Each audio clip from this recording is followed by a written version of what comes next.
Good afternoon. Good afternoon, ma'am. Good afternoon. എല്ലാവരും ഊണൊക്കെ കഴിച്ചാ? ഭക്ഷണമൊക്കെ കഴിച്ചാ എല്ലാവരും? ഓക്കെ, തേജു കഴിച്ചു അല്ലേ?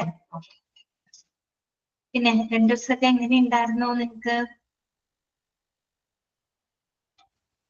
വായിച്ചൊക്കെ നോക്കിയാ എല്ലാവരും?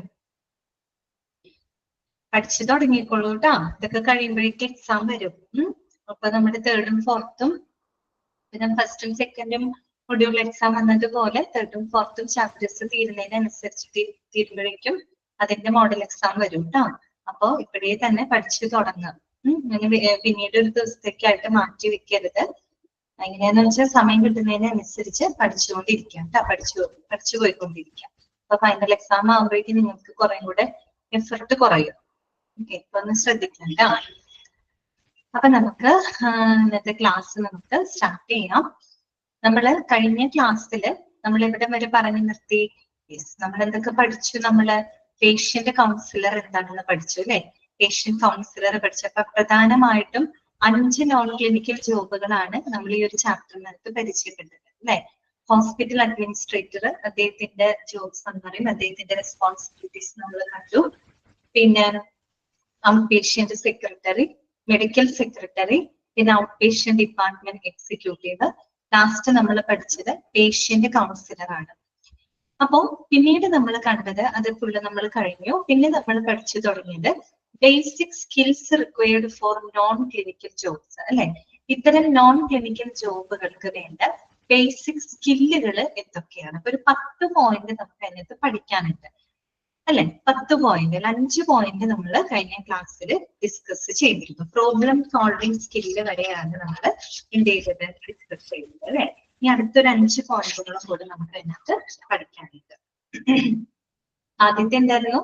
Communication skill. പറഞ്ഞത് ഓർമ്മയുണ്ടല്ലോ? അതായത് നല്ല കമ്മ്യൂണിക്കേറ്റ് എന്ന് വെച്ചാൽ ഭാഷകൾ അറിയൽ മാത്രമല്ല, നല്ല രീതിയിൽ വളരെ ലെജിബിൾ ആയിട്ടും വളരെ വ്യക്തമായിട്ടും എംപത്തറ്റിക് ആയിട്ടും എന്ത് ചെയ്തിരിക്കണം? ആളുകളുമായിട്ട് കമ്മ്യൂണിക്കേറ്റ് ചെയ്യണം. അതാണ് അവിടെ ഉദ്ദേശിക്കുന്നത് കേട്ടോ. വാക്കാലും രേഖാമൂലവും വ്യക്തമായിട്ടും എംപത്തറ്റിക് ആയിട്ടും എന്താണ് കമ്മ്യൂണിക്കേറ്റ് ചെയ്യാനുള്ള ഒരു സ്കില്ല് ഉണ്ടായിരിക്കണം. രണ്ടാമത്തെ നമ്മൾ പറഞ്ഞത് കസ്റ്റമർ സർവീസ് സ്കിൽസ് ആണ് അല്ലെ?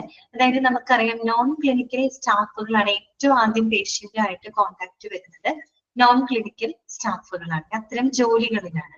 അപ്പോ അവർക്ക് ഏറ്റവും എക്സലന്റ് ആയിട്ടുള്ള ഒരു കസ്റ്റമർ സർവീസ് പ്രൊവൈഡ് ചെയ്യുക എന്ന് പറയുന്നത് അതും ഇമ്പോർട്ടന്റ് ആയിട്ടുള്ള ഒരു സ്കില്ലാണ് അല്ലെ? പറഞ്ഞു, എന്ത് ഡിഫിക്കൽട്ട് സിറ്റുവേഷൻസ് വന്നാലും ആ സിറ്റുവേഷനെ വളരെ കാം ആൻഡ് ക്വയറ്റ് ആയിട്ട് ആ പ്രശ്നങ്ങളെ എന്ത് ചെയ്ത് ഹാൻഡിൽ ചെയ്യണം. അവിടെ നിന്ന് വരുന്ന പരാതികളായിക്കോട്ടെ, അന്വേഷണങ്ങളായിക്കോട്ടെ, എല്ലാം നമ്മൾ നല്ല രീതിയിൽ വളരെ കാം ആൻഡ് ക്വയറ്റ് ആയിട്ട് പാനിക് ആവാതെ അല്ലെ, ടെൻഷൻ ആവാതെ നല്ല രീതിയിൽ ഒരു കസ്റ്റമർ സർവീസ് കൊടുക്കുക എന്നുള്ളതും ഒരു ഇമ്പോർട്ടന്റ് സ്കില്ലാണ് അല്ലെ? Customer service skill. മൂന്നാമത് നമ്മൾ പറഞ്ഞത് ഓർഗനൈസേഷണൽ സ്കിൽസ് ആണ് അല്ലെ? സംഘാടന മികവ് എന്ന് പറയും. കാര്യം എന്താണ്? ഇപ്പോ നോൺ ക്ലിനിക്കൽ സ്റ്റാഫുകൾക്ക് അവരുടെ ജോലി ഭാരം ലഘൂകരിക്കാനും അതുപോലെ മുൻഗണനാ ക്രമത്തിൽ അവരുടെ പ്രവർത്തനങ്ങൾ നിർവഹിക്കാനും അതും സമയപരിധിക്കുള്ളിൽ അല്ലെ? സമയപരിധിക്കുള്ളിൽ നിന്നുകൊണ്ട് അവരുടെ വർക്കുകൾ കാര്യം ചെയ്യാനായിട്ടും എന്താവശ്യമാണ്? ഓർഗനൈസേഷണൽ സ്കില്ല് ആവശ്യമാണ്. പിന്നെ 4 ടെക്നോളജി സ്കില്ലായിരുന്നു. കാര്യം പുതിയ ടെക്നോളജികളെ പറ്റി അതായത് computer applications, electronic health record സിസ്റ്റത്തിനെ പറ്റിയൊക്കെ ഇപ്പോഴും ആ ഒരു ടെക്നോളജിക്കൽ ആയിട്ടുള്ള നോളജ് അല്ലെങ്കിൽ അതിനെ ഹാൻഡിൽ ചെയ്യാനുള്ള, കൈകാര്യം ചെയ്യാനുള്ള സ്കിൽ ഉണ്ടായിരിക്കണം. 5ാമത് പ്രോബ്ലം സോൾവിംഗ് സ്കില്ല്. വരെയാണ് നമ്മൾ പറഞ്ഞു നിർത്തിയത് അല്ലെ? അതായത് നമുക്കറിയാം ഈ പറയുന്ന problem solving skill non clinical സ്റ്റാഫുകൾക്ക് അവർക്ക് അവരുടെ ഡ്യൂട്ടി ടൈമിൽ ഒരുപാട് പ്രശ്നങ്ങൾ, പല പ്രശ്നങ്ങൾ അവർക്ക് ഫേസ് ചെയ്യേണ്ടതായിട്ട് വരും. അപ്പൊ അങ്ങനെയുള്ള പ്രശ്നങ്ങൾ വരുമ്പോൾ അതിനെ വളരെ വിമർശനാത്മകമായിട്ട് ചിന്തിച്ചുകൊണ്ട് സിറ്റുവേഷൻസിനെ നല്ല രീതിയിൽ വിലയിരുത്തിക്കൊണ്ട് പ്രശ്നങ്ങൾക്ക് ശരിയായ പരിഹാരം കാണാനുള്ളതും ഒരു ഇമ്പോർട്ടന്റ് സ്കില്ലാണ്. ഇതുവരെയാണ് നമ്മൾ പറഞ്ഞത് കേട്ടോ. 5 പോയിന്റാണ് പറഞ്ഞത്. ഇനി അടുത്തത് 6ാമത്തെ പോയിന്റിലോട്ട് നമ്മൾ വരികയാണ്. കോൺഫിഡൻഷ്യാലിറ്റി ആൻഡ് എത്തിക്സ് അല്ലെ, കോൺഫിഡൻഷ്യാലിറ്റി ആൻഡ് എത്തിക്സ്. അപ്പൊ തന്നെ നമുക്ക് ഊഹിക്കാം, നമ്മൾ പറഞ്ഞ കുറെ ഇതിലായിട്ട് കണ്ടുവരുന്ന ഒരു പോയിന്റ് ആണ് അല്ലെ. നമ്മൾ പേഷ്യന്റിന്റെ വിവരങ്ങള് ആക്സസ് ചെയ്യുന്ന സമയത്ത് അവരുടെ സ്വകാര്യത ഉറപ്പുവരുത്തണം. അത് വളരെ ഇമ്പോർട്ടന്റ് ആയിട്ടുള്ള ഒരു കാര്യമാണ്. സ്വകാര്യത ഉറപ്പുവരുത്തിയാൽ മാത്രം പോരാ, ഹോസ്പിറ്റലിന് അതിൻ്റെതായ ഒരു എത്തിക്സ് ഉണ്ട് അല്ലെ. അത് വിട്ട് ഒരിക്കലും എന്ത് ചെയ്യാൻ പാടില്ല, പെരുമാറാനായിട്ട് പാടില്ല. അപ്പൊ നമുക്ക് നോക്കാം, confidentiality and ethics. Non clinical staff often have entry to sensitive patient information അല്ലെ. ഇപ്പൊ ശരിക്കും പറഞ്ഞാൽ നോൺ ക്ലിനിക്കൽ സ്റ്റാഫ് എന്ന് പറഞ്ഞാൽ അവരൊരു ഡോക്ടറെ പോലെയോ നഴ്സിനെ പോലെയോ നേരിട്ട് രോഗികൾ എന്ത് ചെയ്യുന്നില്ല, ട്രീറ്റ് ചെയ്യുന്നില്ല. പക്ഷേ എങ്കിലും ഈ പറയുന്ന പേഷ്യൻസിന്റെ വളരെ സെൻസിറ്റീവ് ആയിട്ടുള്ള ഇൻഫർമേഷൻസ് അല്ലെ, അവരെ പറ്റിയുള്ള വിവരങ്ങളെല്ലാം തന്നെ ആരിലൂടെ കടന്നു പോകുന്നുണ്ട്, നോൺ ക്ലിനിക്കൽ സ്റ്റാഫുകളിലൂടെ കടന്നു പോകുന്നുണ്ട് അല്ലെ. ശരിയല്ലേ പറഞ്ഞത്? നമ്മളിപ്പോ ഒരു ഡോക്ടർക്കോ നഴ്സിനോ അറിയാൻ പറ്റും ആ രോഗിയുടെ മറ്റേ ശാരീരികമായിട്ടുള്ള കാര്യങ്ങളും മറ്റു കാര്യങ്ങളും അവർക്കറിയാൻ പറ്റും. എന്നതുപോലെ തന്നെ ഒരു രോഗിയെ പറ്റിയുള്ള വളരെ സെൻസിറ്റീവ് ആയിട്ടുള്ള ഇൻഫർമേഷൻസ് ആരുടെ കൈകളിലൂടെ പാസ് ചെയ്തു പോകുന്നുണ്ട്, നോൺ ക്ലിനിക്കൽ സ്റ്റാഫുകളിലൂടെ പാസ് ചെയ്യുന്നില്ല. എന്ന് വെച്ചാൽ അവർക്കും ഈ സെൻസിറ്റീവ് ആയിട്ടുള്ള ഇൻഫർമേഷൻസ് അവരും കൈകാര്യം ചെയ്യുന്നുണ്ട്. അപ്പൊ അങ്ങനെ കൈകാര്യം ചെയ്യുന്ന സമയത്ത് it is necessary for them to understand and stick to confidentiality and ethical standards, keeping patient privacy and protecting confidential data. അപ്പോ പേഷ്യന്റിന്റെ ഇത്തരം വിവരങ്ങളെ ആക്സസ് ചെയ്യുന്ന സമയത്ത് എന്ത് ചെയ്തിരിക്കണം, നമ്മൾ അവരുടെ ഒരു കോൺഫിഡൻഷ്യാലിറ്റി അതുപോലെ തന്നെ ആ ഒരു എത്തിക്കൽ സ്റ്റാൻഡേർഡ്സുകളെല്ലാം കൃത്യമായിട്ട് മനസ്സിലാക്കി അതിനെ പ്രൊട്ടക്ട് ചെയ്തുകൊണ്ട് വേണം നമ്മൾ അങ്ങനെയുള്ള ഇൻഫർമേഷൻസ് ആക്സസ് ചെയ്യാനായിട്ട് അല്ലെ. അതാണ് ഇവിടെ പറയുന്നത്, keeping patient privacy and protecting confidential data. അത് വളരെ ഇമ്പോർട്ടന്റ് ആയിട്ടുള്ള ഒരു സ്കില്ലാണ് കേട്ടോ. കാര്യം നമ്മൾ ഓൾറെഡി നമ്മൾ പഠിച്ചു കഴിഞ്ഞ കാര്യം എന്താണ്, പേഷ്യന്റിന്റെ റൈറ്റ് ഓഫ് ബിൽസിൽ നമ്മൾ പഠിച്ചിട്ടുണ്ട്. അവരുടെ കോൺഫിഡൻഷ്യാലിറ്റി മെയിൻറ്റെയിൻ ചെയ്യുന്നതിന് അല്ലെങ്കിൽ അത് ലഭിക്കുന്നതിനുള്ള അവകാശം ഓരോ പേഷ്യന്റിനുണ്ട്. ഓക്കെ, അപ്പം ഈ പറയുന്ന ക്ലിനിക്കൽ സ്റ്റാഫുകളല്ല എങ്കിൽ കൂടി നോൺ ക്ലിനിക്കൽ സ്റ്റാഫുകൾക്കായാലും പേഷ്യന്റിന് സെൻസിറ്റീവ് ഇൻഫർമേഷൻസ് അവരുടെ കൈകളിലൂടെ പോകുന്നുണ്ട്. അതൊക്കെ ആക്സസ് ചെയ്യണമെങ്കിൽ ചെയ്യുന്ന സമയത്ത് എന്ത് ചെയ്യണം, അവരുടെ കോൺഫിഡൻഷ്യാലിറ്റി എത്തിക്കൽ സ്റ്റാൻഡേർഡ്സ് ഒക്കെ മെയിൻറ്റെയിൻ ചെയ്യണം. അതിനുള്ളൊരു സ്കിൽ ഉണ്ടായിരിക്കണം. ഓക്കെ, ക്ലിയർ ആയി വിചാരിക്കുന്നു. 7ാമത്തെ പോയിന്റ് ഇതാണ്, team work and collaboration. Team work and collaboration എന്തായിരിക്കും? ആ പേരിൽ തന്നെ നമുക്ക് ഊഹിക്കാം അല്ലെ. ഒരു ടീം വർക്ക് എന്ന രീതിയിൽ അതിലൊരു വളരെ കൊളാബറേറ്റ് ചെയ്ത് സഹകരിച്ച് പ്രവർത്തിക്കാനുള്ള ഒരു സ്കില്ല് ആർക്കുണ്ടായിരിക്കണം, ഇത്തരം നോൺ ക്ലിനിക്കൽ ജോബുകൾക്ക് ഉണ്ടായിരിക്കണം. Hospitals are interdisciplinary settings that need collaboration among various departments and staff members അല്ലെ. ഇപ്പൊ ഈ പറയുന്ന പല പല ഡിപ്പാർട്ട്മെന്റുകളും മറ്റ് സ്റ്റാഫ് മെമ്പേഴ്സുകളുടെ ഇടയില് ഒരു എന്താ പറയുക സഹകരണം ആവശ്യമായിട്ടുള്ള ഒരു ഇന്റർ സെറ്റിംഗ്സിലാണ് എന്ത് സംവിധാനം നിലകൊള്ളുന്നത്, ഹോസ്പിറ്റൽ അല്ലെ. ഇന്ററും ഇൻട്രാ തമ്മിലുള്ള വ്യത്യാസമൊക്കെ നമ്മൾ ടെർമിനോളജി പഠിച്ചിട്ട് പറഞ്ഞതാണ് അല്ലെ. ഇന്റർ എന്ന് പറയുമ്പോൾ 2 ഡിഫറെന്റ് ഡിപ്പാർട്ട്മെന്റുകൾ തമ്മിൽ ഡിഫറെന്റ് സ്റ്റാഫ് മെമ്പേഴ്സ് തമ്മിലുള്ള ആ ഒരു എന്താ പറയാ റിലേഷൻ ആണ്. ഇൻട്രാ എന്ന് പറയുമ്പോൾ വിത്തിൻ്റെയാണ് അല്ലെ. ഇവിടെ ഇന്റർ ഡിസിപ്ലിനറി സെറ്റിംഗ്സ് എന്ന് വെച്ചാൽ മറ്റു പല ഹെൽത്ത് ഡിപ്പാർട്ട്മെന്റുകളും സ്റ്റാഫ് മെമ്പേഴ്സും ഇടയിലുള്ള ഒരു കൊളാബറേഷൻ, ഒരു സഹകരണാത്മകമായിട്ട് പ്രവർത്തിക്കേണ്ട ചുറ്റുപാടിലാണ് ഹോസ്പിറ്റൽ എപ്പോഴും ഇരിക്കുന്നത്. അതുകൊണ്ട് തന്നെ non clinical staff should be able to work in a effective manner as a part of a team. അപ്പൊ നോൺ ക്ലിനിക്കൽ സ്റ്റാഫുകൾക്ക് ഒരു ടീമിന്റെ അല്ലെങ്കിൽ ഒരു ഗ്രൂപ്പിന്റെ ഭാഗമായിട്ട് അവർ വളരെയധികം വളരെ ഇഫക്റ്റീവ് ആയിട്ട് അവര് എന്ത് ചെയ്തിരിക്കണം, വർക്ക് ചെയ്യണം. അതുപോലെ തന്നെ communicate and coordinate with colleagues. അപ്പൊ മറ്റുള്ള കൊളീഗ്സുമായിട്ട് കമ്മ്യൂണിക്കേറ്റ് ചെയ്യണം, അവരെ എല്ലാവരെയും തന്നെ കോർഡിനേറ്റ് ചെയ്യണം. And donate A positive work environment. അതിലൂടെ വളരെ ഒരു പോസിറ്റീവ് ആയിട്ടുള്ള വർക്ക് എൻവയോൺമെന്റ് ഉണ്ടാക്കിയെടുക്കണം. അൾട്ടിമേറ്റ് ലക്ഷ്യം എന്ന് പറഞ്ഞാൽ എന്താണ്, പേഷ്യന്റിന് ഏറ്റവും ഹൈ ക്വാളിറ്റി ഉള്ള കെയർ കൊടുക്കുക എന്നുള്ളതാണ്. എല്ലാത്തിനും ഏറ്റവും അറ്റ്മോസ്റ്റ് എയിം എന്ന് പറയുന്നത് പേഷ്യന്റിന് ഏറ്റവും നല്ല ഗുണനിലവാരമുള്ള പരിചരണം കൊടുക്കുക എന്നുള്ളതാണ്. അപ്പൊ അവർക്ക് ഏറ്റവും ക്വാളിറ്റി കെയർ കൊടുക്കണമെങ്കിൽ നമുക്ക് മറ്റു പല ഹെൽത്ത് ഡിപ്പാർട്ട്മെന്റ് അല്ലെങ്കിൽ മറ്റ് ഹെൽത്ത് പ്രൊഫഷണൽസുമായിട്ട് കോർഡിനേറ്റ് ചെയ്തൊരു ഗ്രൂപ്പ് വർക്ക്, ഒരു ടീം വർക്ക് എന്നുള്ള രീതിയിൽ കൊളാബറേറ്റ് ചെയ്ത് പ്രവർത്തിക്കേണ്ടതായിട്ട് വരും. സോ ആ ഒരു സ്കില്ല് വളരെ ഇമ്പോർട്ടന്റ് ആയിട്ടുള്ളതാണ്. Okay, team work and collaboration skills. 8ാമത്തെ പോയിന്റ് ഇതാണ്, അഡാപ്റ്റബിലിറ്റി അല്ലെ, പൊരുത്തപ്പെടൽ എന്ന് പറയുന്നത് അല്ലെ. എന്താണ് ഉദ്ദേശിക്കുന്നത്, the healthcare industry is continually evolving and the non-clinical staff should be adjustable to changes in procedures, policies and technology. നമുക്കറിയാം ഇപ്പൊ ഈ പറയുന്ന ഹോസ്പിറ്റൽ എന്ന് പറയുന്ന ആ ഒരു ഇൻഡസ്ട്രി എന്ന് പറഞ്ഞാല് അത് ഡെയിലി അല്ലെ കണ്ടിന്യൂസ്ലി ഇവോൾവിംഗ് ആണ്. അതായത് എന്നും എന്നോണം അത് പ്രതിദിനം വികസിച്ചു കൊണ്ടിരിക്കുന്ന ഒരു മേഖലയാണ്. അതുകൊണ്ട് തന്നെ മാറിക്കൊണ്ടിരിക്കുന്ന പുതിയ പ്രൊസീജിയറുകള്, പോളിസികള്, ടെക്നോളജിക്കലായിട്ടുള്ള മാറ്റങ്ങളും എല്ലാമായിട്ട് പൊരുത്തപ്പെടാനുള്ള ഒരു കഴിവ് ആർക്കുണ്ടായിരിക്കണം? നോൺ ക്ലിനിക്കൽ സ്റ്റാഫുകൾക്ക് ഉണ്ടായിരിക്കണം. നമുക്കറിയാം അല്ലെ, കാലങ്ങൾ മാറിക്കൊണ്ടിരിക്കുകയാണ്. അപ്പൊ എല്ലാത്തിലും മാറ്റങ്ങൾ വരും. പ്രൊസീജിയറിൽ മാറ്റം വരും, പോളിസികളിൽ മാറ്റം വരും. അതുപോലെ ടെക്നോളജിക്കലായിട്ട് നമുക്കറിയാം പണ്ടത്തെ പോലെയല്ല, ഓരോ ദിവസം ചെല്ലുന്ന ഒരു ടെക്നോളജിക്കലായിട്ടുള്ള ധാരാളം ഡെവലപ്മെന്റുകൾ ഇങ്ങനെ നടന്നുകൊണ്ടിരിക്കുകയാണ്. അപ്പൊ അങ്ങനെയുള്ള മാറ്റങ്ങളായിട്ട് ഏറ്റവും നല്ല രീതിയിൽ പൊരുത്തപ്പെടാനുള്ള ഒരു സ്കിൽ ആർക്കുണ്ടായിരിക്കണം? നോൺ ക്ലിനിക്കൽ സ്റ്റാഫുകൾക്ക് ഉണ്ടായിരിക്കണം. അതാണ് അഡാപ്റ്റബിലിറ്റി എന്നതുകൊണ്ട് ഉദ്ദേശിക്കുന്നത്. They should be open to learning new skills and approaches to remain updated with their roles. അപ്പൊ അവരുടെ റോള് നല്ല രീതിയിൽ കൈകാര്യം ചെയ്യാൻ, അപ്ഡേറ്റ് ചെയ്യുന്നതിനായിട്ട് ഈ പറയുന്ന പുതുതായിട്ട് വരുന്ന സ്കില്ലുകൾ, പുതിയ സമീപനങ്ങളുമായിട്ട് അവർ വളരെ ഓപ്പൺ ആയിരിക്കണം. എന്ന് വെച്ചാൽ അതെല്ലാം നല്ല ആക്സെപ്റ്റ് ചെയ്യാനുള്ള ഒരു മനോഭാവം ആർക്കുണ്ടായിരിക്കണം? Non clinical സ്റ്റാഫുകൾക്ക്. അല്ലെങ്കിൽ ഞാൻ പഴയ പോലെ ചെയ്യുള്ളൂ, പഴയ രീതിയിൽ ഞാൻ മുന്നോട്ട് പോവുള്ളൂ, അങ്ങനെ ചിന്തിക്കരുത്. മാറുന്ന സമീപനങ്ങൾക്കൊത്ത് അവരും എന്ത് ചെയ്തുകൊണ്ടിരിക്കണം? മാറണം. എന്നാൽ മാത്രമാണ് അവരുടെ ആ റോള് നല്ല അപ്ഡേറ്റ് ചെയ്ത് നല്ല ഭംഗിയായിട്ട് അവർക്ക് നിർവഹിക്കാനായിട്ട് സാധിക്കും. ഓക്കെ, ക്ലിയർ ആയല്ലോ അഡാപ്റ്റബിലിറ്റി എന്താണെന്ന് ഉദ്ദേശിച്ചത്? അടുത്തതാണ് 9ാമത്തെ പോയിന്റ് ആണ് എംപതി ആൻഡ് കമ്പാഷൻ അല്ലെ. അതായത് വളരെ അനുകമ്പയോടും ദയയോടും കൂടിയിട്ട് അല്ലെ പെരുമാറാന്നുള്ളത് ഒരു ഇമ്പോർട്ടന്റ് ആയിട്ടുള്ള സ്കില്ലാണ്. Although non clinical staff may not give direct medical care, they often interact with the patients who may be in difficulty or facing challenging situations. കാര്യം നമ്മൾ പറഞ്ഞത് തന്നെയാണ് അല്ലെ. ഒരു നോൺ ക്ലിനിക്കൽ സ്റ്റാഫുകൾ എന്ന് പറഞ്ഞാൽ അവര് ഡയറക്റ്റ് ആയിട്ട് ഒരു മെഡിക്കൽ പരിചരണം ആർക്ക് കൊടുക്കുന്നില്ല? പേഷ്യൻസിന് കൊടുക്കുന്നില്ല. പക്ഷെ എങ്കിലും പേഷ്യന്റ് വളരെ ഡിഫിക്കൽട്ട് ആയിട്ടുള്ള സിറ്റുവേഷൻസിൽ അല്ലെങ്കിൽ എന്താ പറയാ ഒരുപാട് വെല്ലുവിളി ഉയർത്തുന്ന സാഹചര്യങ്ങളിലൊക്കെ പേഷ്യൻസ് ആയിട്ട് അവർക്ക് എന്ത് ചെയ്യേണ്ടതായിട്ട് വരുന്നുണ്ട്? ഇന്ററാക്ട് ചെയ്യേണ്ടതായിട്ട് വരുന്നുണ്ട്. ശരിയല്ലേ? നമ്മൾ പേഷ്യന്റ് കൗൺസിലർ ഒക്കെ എന്താ പറയാ പഠിച്ചതാണ്. ഓക്കെ, അപ്പൊ അതുകൊണ്ട് തന്നെ എന്ത് ചെയ്യാൻ പറ്റും? അവരാണ് കൂടുതൽ പേഷ്യൻസ് ആയിട്ട് ഇന്ററാക്ട് ചെയ്യുന്നത്.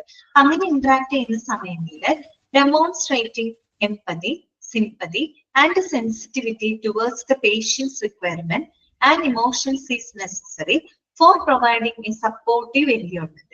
അപ്പൊ അത്തരം സന്ദർഭങ്ങളിൽ നമ്മൾ പേഷ്യൻസ് ആയിട്ട് ഇന്ററാക്ട് ചെയ്യുമ്പോൾ വളരെ സിമ്പതറ്റിക് ആയിട്ടും എംപതറ്റിക് ആയിട്ടും അതുപോലെ പേഷ്യൻസിന്റെ ആവശ്യങ്ങളോടും ഇമോഷൻസിനോടും വളരെ സെൻസിറ്റീവ് ആയിട്ട് പെരുമാറുക എന്നുള്ളത് അവർക്കൊരു സപ്പോർട്ടീവ് എൻവയോൺമെന്റ് കൊടുക്കുന്നതിന് ആവശ്യമാണെന്നാണ് പറയുന്നത്. മനസ്സിലായല്ലോ?